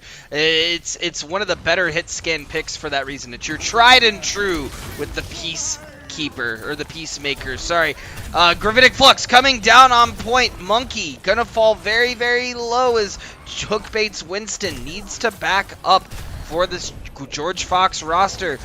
That's going to be Sea Warrior also getting Biotic Grenaded. Cairo, the rest of GFU recognizing that that is offline, and they're going to push in for the kill. We're going to see the field come up. Baptiste looking for a pick, and Primal Rage popped in the back line. Hookbait looking for a couple of picks, going to find it on Cairo and Eden, looking to clean up on Riz, and that'll be Swosu grouping up for the next fight. Hookbait right there, like a clown at a birthday party, just juggling everything over there. And I like how they didn't overinvest some ults right there. They used the Dragon Blade, which that's one that you can just burn to deal some damage. Hookbait popping the Primal as well. I like it. You are reserved with your support ultimates. As defenders, you should always use those last. Those are going to be your most valuable resources, so I love how GFU held on to them. No. I think this defense is set up well. Eden is already taking down Chaos in this fight to push the Bulldogs forward, but how much more can they get? Riz trying to zap through whatever he can, but Sound Barrier getting popped there by Base is going to keep GFU alive and well. Yeah, for the moment, we're going to see GFU getting purpled, though. Saucy with the anti-grenade going to fall. Riz following that up. And Riz, now it's a battle of the Winstons, and Hookbait gonna immediately swap over to D.Va. Not fast enough, though, as the Bulldogs will take round 2 and are now on game point for this series. I don't know about that last take there, Nuke. I feel like they almost thought that they had the entire third point. It seemed like they could have gotten to that objective again, but they did not. Play the game here for Virus. This is the play of the game I expect. Look at Virus just get this free angle and just have great sight lines onto everything. Beautiful. Absolute chef's kiss over on the side of Iris. But I think you're right. Based on what we saw on that last map, I think that they also believe that they had a little bit more time, a little bit more distance to go. And unfortunately, they just were not tracking properly. So going into the third game, oversights like that cannot be allowed. They're going to have to be on top of their game. Otherwise, this is their playoffs run on the line. Yeah, it was a much better map from GFU than map number 1. They made a ton of great improvements. If they continue to step in the positive direction here going in to our escort map, I feel like they can get this one into a series. I don't know about a reverse sweep, but I think they could certainly bring this one the distance if they continue to move that way. But right now, it is just the Bulldogs picking different compositions, looking good on both of them, which you love to see as a caster and as a team player, as an audience member. You love to see a team that can feel like they can do it all. Right now for GFU, the only thing we've seen them do successfully really well is that dive. Oh, that dive has been beautiful from GFU, though. When it was working so well. It's just a matter of patience. I think GFU gets a bit ahead of themselves, and they're trying to play poke with this dive instead of a more coordinated dive. And like we saw in the first point, if they're able to be on the same page, it looks nearly unstoppable. But it's a matter of how patient they are getting into the point and making that happen. But, you know, it's also a matter of how fast, like, it's a stop and go, right? Red light, green light, constantly. Because at the end, they were a little bit too patient and didn't make it to the point. Yeah, but I mean, you know, they could always get back there, battle back, maybe use that as some fuel going forward, kicking themselves after that last objective that they couldn't quite get to in time, and maybe coming into map 3 our escort with a fierce purpose. We're going to be headed there just after this short break. Stick around.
People of Earth, lend GFU your energy. It's much needed at this point in the series. Now down 2-0 to Swosu Blue. This is game point.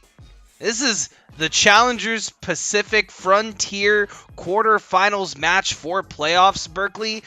And GFU, George Fox University, have their backs to the wall. What is next for this team? I mean, the Bulldogs are barking loud right now. They hear you in chat. The woofs are all over the place. And right now, the big dogs stay eating. GFU, they looked really good on dive. We touched on that before the break.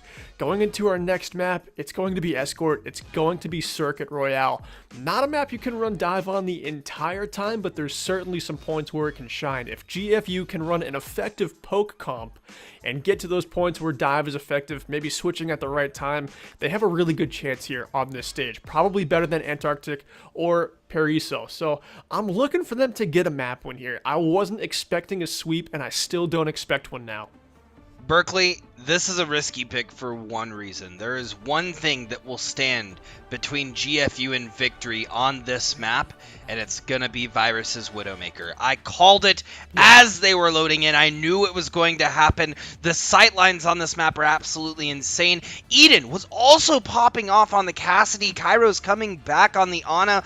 I mean, the Bulldogs definitely have an answer. It's a matter of whether or not GFU, this pharmacy with the Symmetra, is going to have the value that they hope. It's going to be really hard to get to Virus. This map is so linear. Virus is going to be playing so far back with such great supports keeping them healthy. Riz is going to be up front, honestly, just trying to stall payload progression as much as he possibly can and just be as far forward from Virus as he possibly can. Buy that space for him. You know that you're not the target if you are Riz. Virus, Eden, Sandara, Cairo, they're all the priority for GFU, so Riz can just play super confidently and aggressively up front. That's what I'm looking to see. If the Bulldogs are playing condensed, that's when GFU can really take advantage. Ooh, and they're going to jump straight over the top. Eden finding the first pick on base, and the notes are immaculate. Cairo finding the biotic grenade on a hook bait will send GFU back to the spawn room and regrouping once more for their next push. Probably more of a conventional push rather than going over the top. Yeah, I mean, that's a fight that you can take if you're the attackers. Just do that little rollout anytime you want, because it is going to get you the payload progressed, at least to this stage. Virus gets a kill, goes for the hook shot. Oh, tried to show it off for the broadcast, but unfortunately could not click the head of Chaos. Yeah, the Reddit was not quite there. Post was incomplete. Oh, that time going for it. Chaos finding Eden. Sandara needing to utilize the res, and this should be the green light from the Bruins. George Fox looking to push in, hopefully get on point, but base has got to be careful. This Zenyatta's just out in the open. Eden finding the pick on Saucy's going to even things up until Virus wins the Widow duel against Chaos. Again, now the payload stopped right at this corner, which ideally this is right where Swosu wants them, right? GFU wants to get it around the corner, but now they have to play Swosu's game. They have to get these picks. I like the switch over to Wrecking Ball, though. This pile drive could have a huge amount of impact, sending the players of Swosu up in the sightlines of Virus. Sandara does go down, pays for that resurrect with her life, and now Hookbait and Saucy, they want to find more. They've got some blood in the water, and they are bloodthirsty. A Virus gets taken down, and Anti lands on them both, but they're alive for the time being. GFU, they're not exactly on the doorstep of objective number 1, but they're moving in the right direction.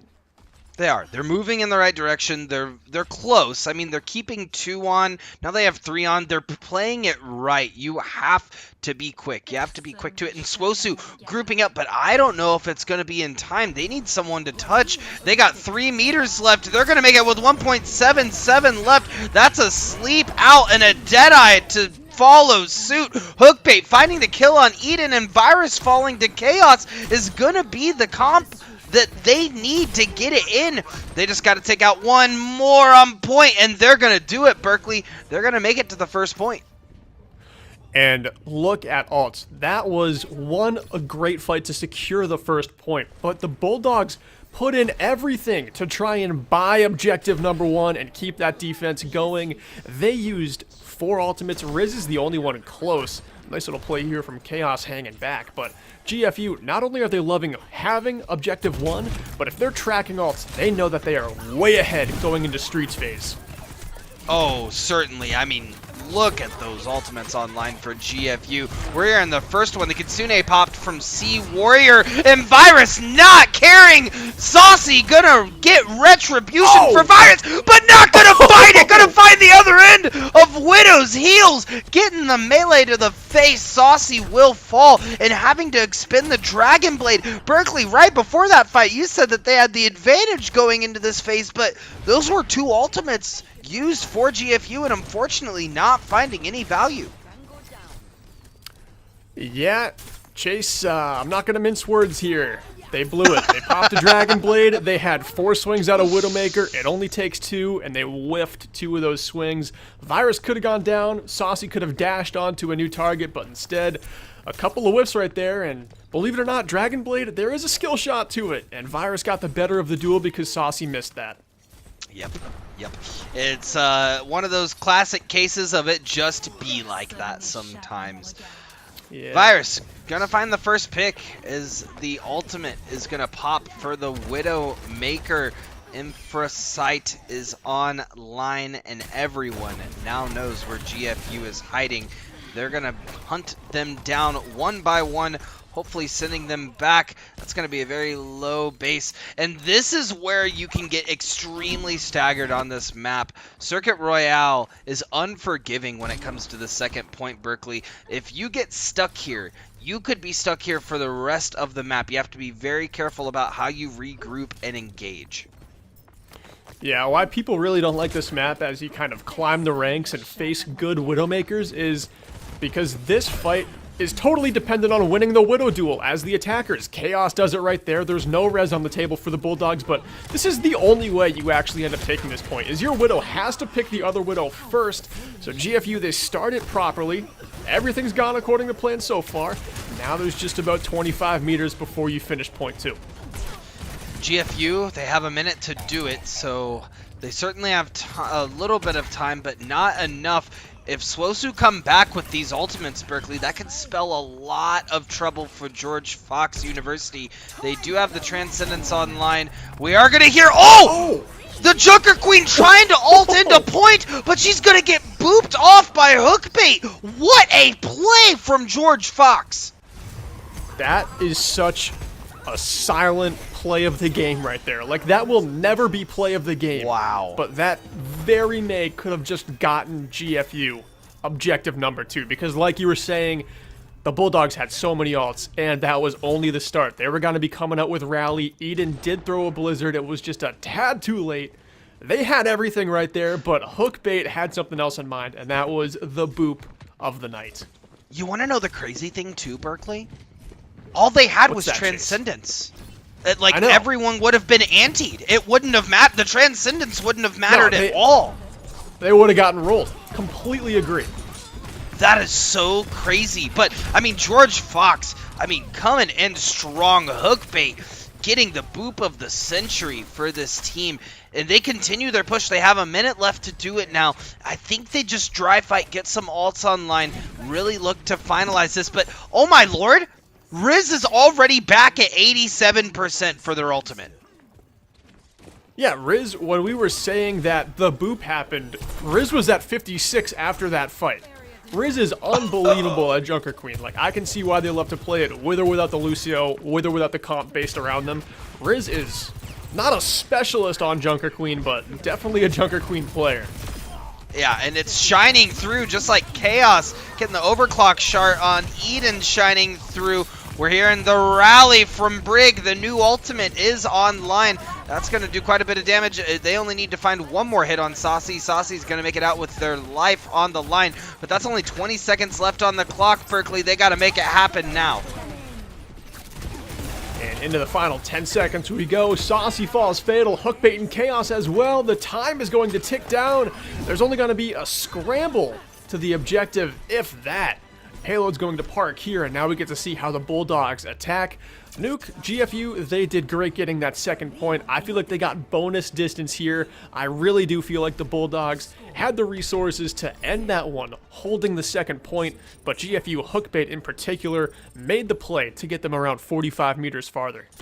Absolutely. The Bruins came out swinging on this map. Even in the first point, came out swinging, trying to go over the top of the building. Not quite finding what they were looking for, but adapting quickly. And that's really what determines this division, Berkeley. We were talking a bit earlier about how all of these seeds are relatively close to each other. It's a matter of how adaptive they are to each playstyle. And I really, truly believe... Look at that boob! Look at that Insane. boob!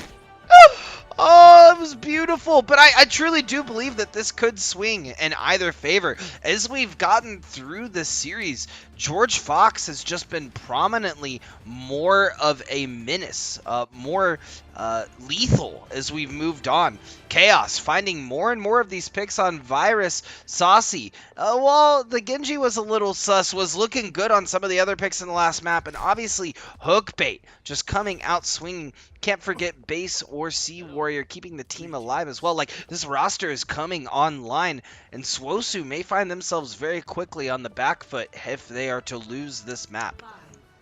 Yeah, GFU has looked increasingly better as this one has gone on. I don't even think that Saucy played poorly on Genji. I think it was just that one duel that he lost where he didn't hit those swipes. Virus eluded him right there. But the Genji looked fine. I think he swapped off it at the right time. It was just one duel. Oh, show it off, kid. Almost hit the shot onto Chaos. That would have had some flair to it. I love that they're having a little bit of fun, right? I think that that's important, but also win your fights. Hit your shots.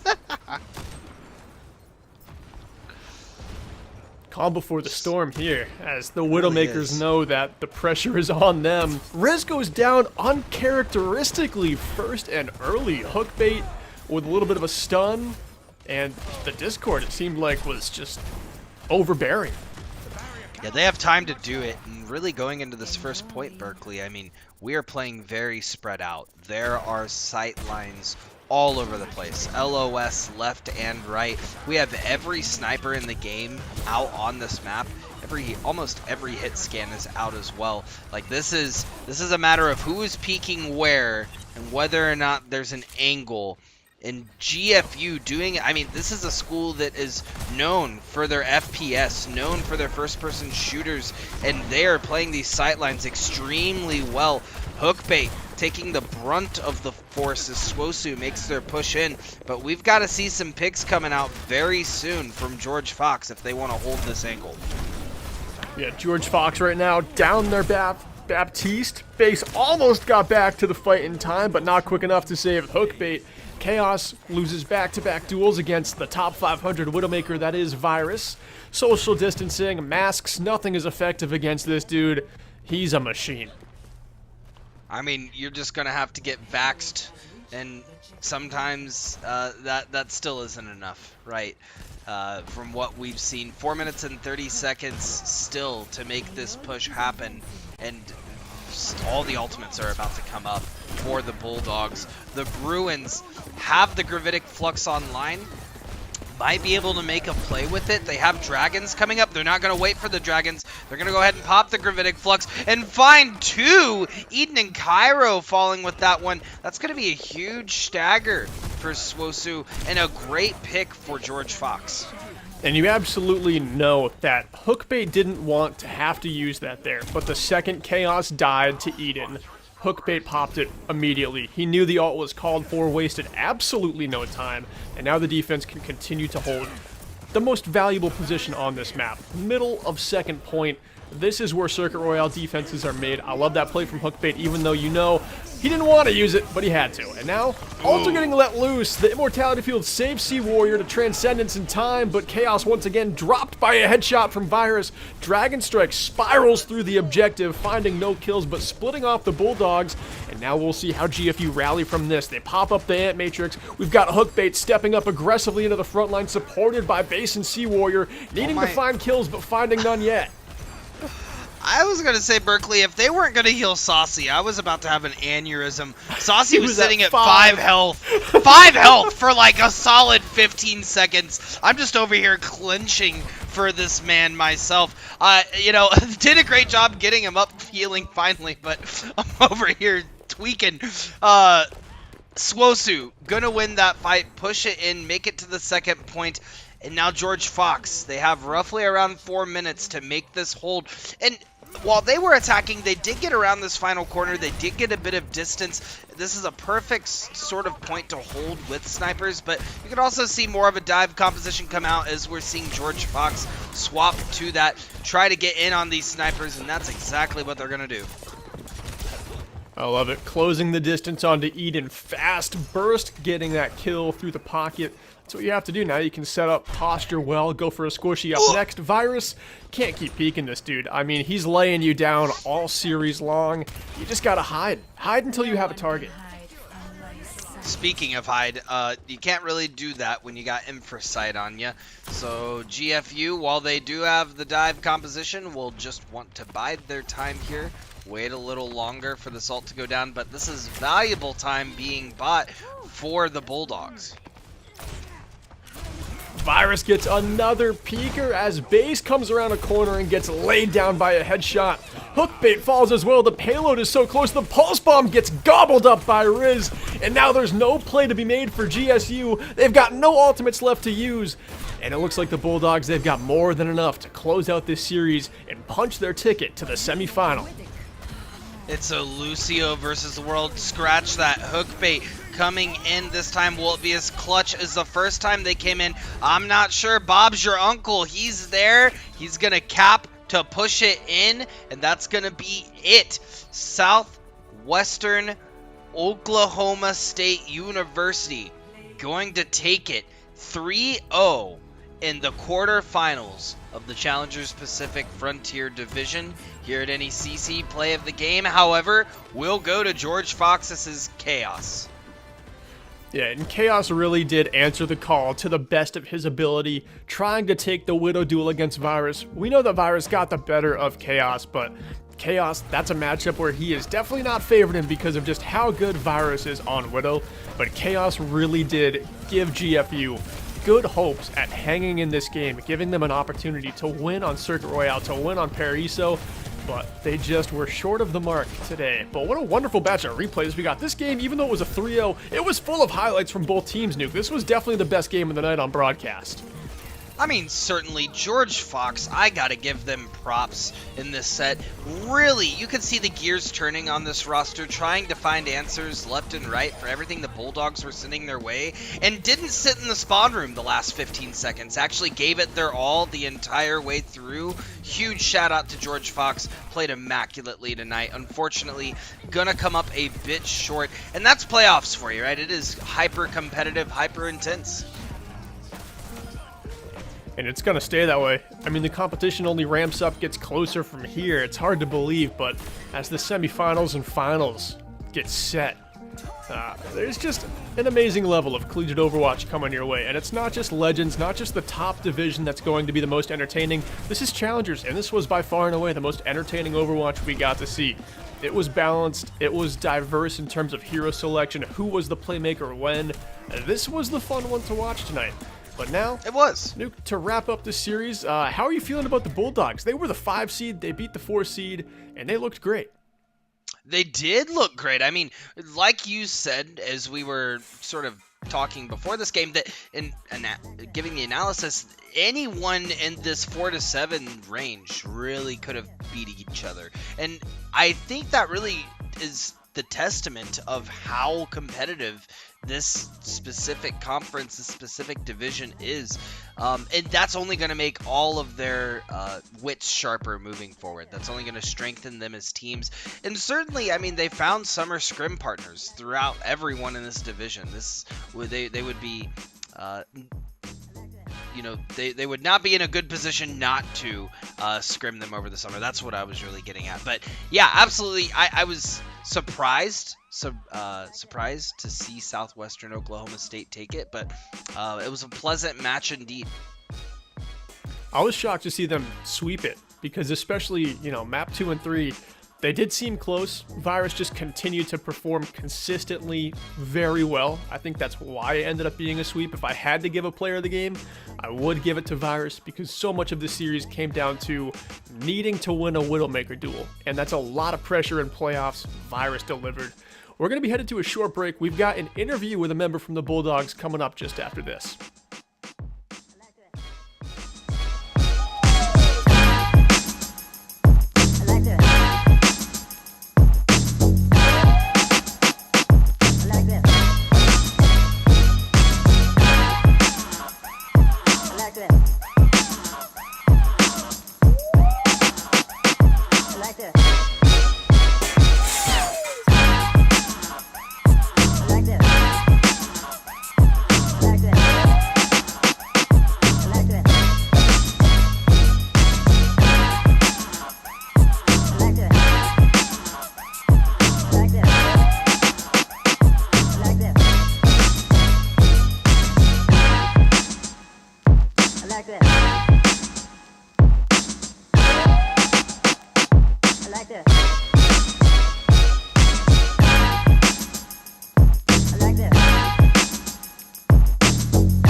and gentlemen, we're back, and we have some special guests with us. We have Virus, Cairo, and Eden in that order from Swosu joining Bolt Charge and I on the mic for the post-game interview. I guess the first question, I'm going to throw it over towards Cairo. Cairo, you are a menace on this Ana. We saw last week against the Axolotls, you came out hitting every biotic grenade and sleep you could. Going into this series, was that sort of something that you had anticipated going in? Were you like, I'm going to play Ana the whole time? Or was it more, we're going to play to the strengths that we have in the moment? It just kind of works out that way with our off support. She's really specialized in like Mercy and Brig and Lucio. So it kind of works out for me to be able to play BAP Ana for the most part.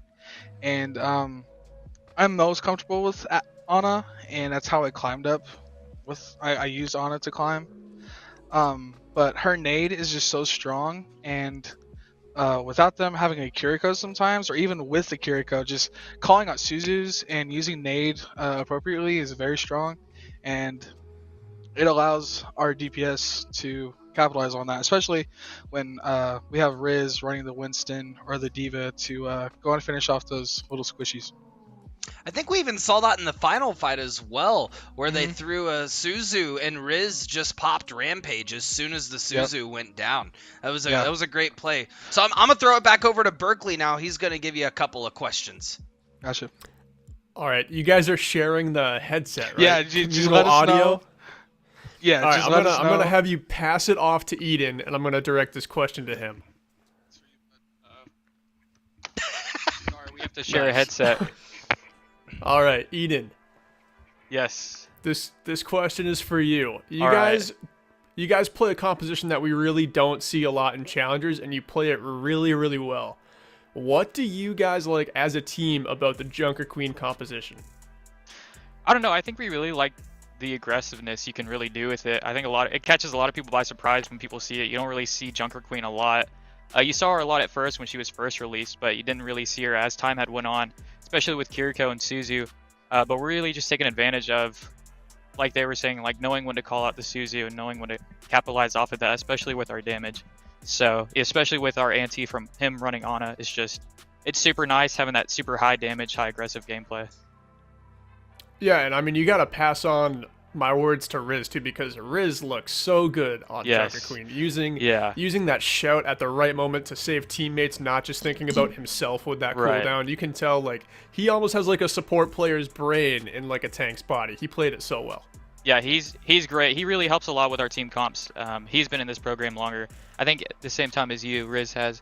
But he's real well versed within the game, and it kind of caught us by surprise when, at least me, caught by surprise when we started running the JQ. I didn't really know what to think about it, but then it just kind of all worked out and played in favor with how we as individual players play all around. Papa Riz, yeah, that's what we call him. Well, he was killing it today. All right, I'm going to have you pass the headset over to Virus for my last question here, and then we'll toss it to Chase. Hello. What's up, Virus? Howdy. Howdy. All right, question for you. We just touted you as like the Widow God.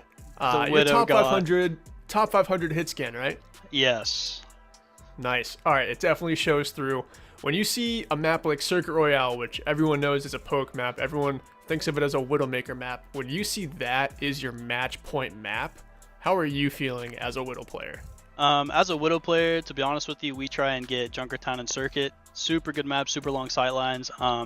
The dive kind of threw us off a little bit, but after we started making swaps, we got adjusted to it. It started going really well for us. So, super nice.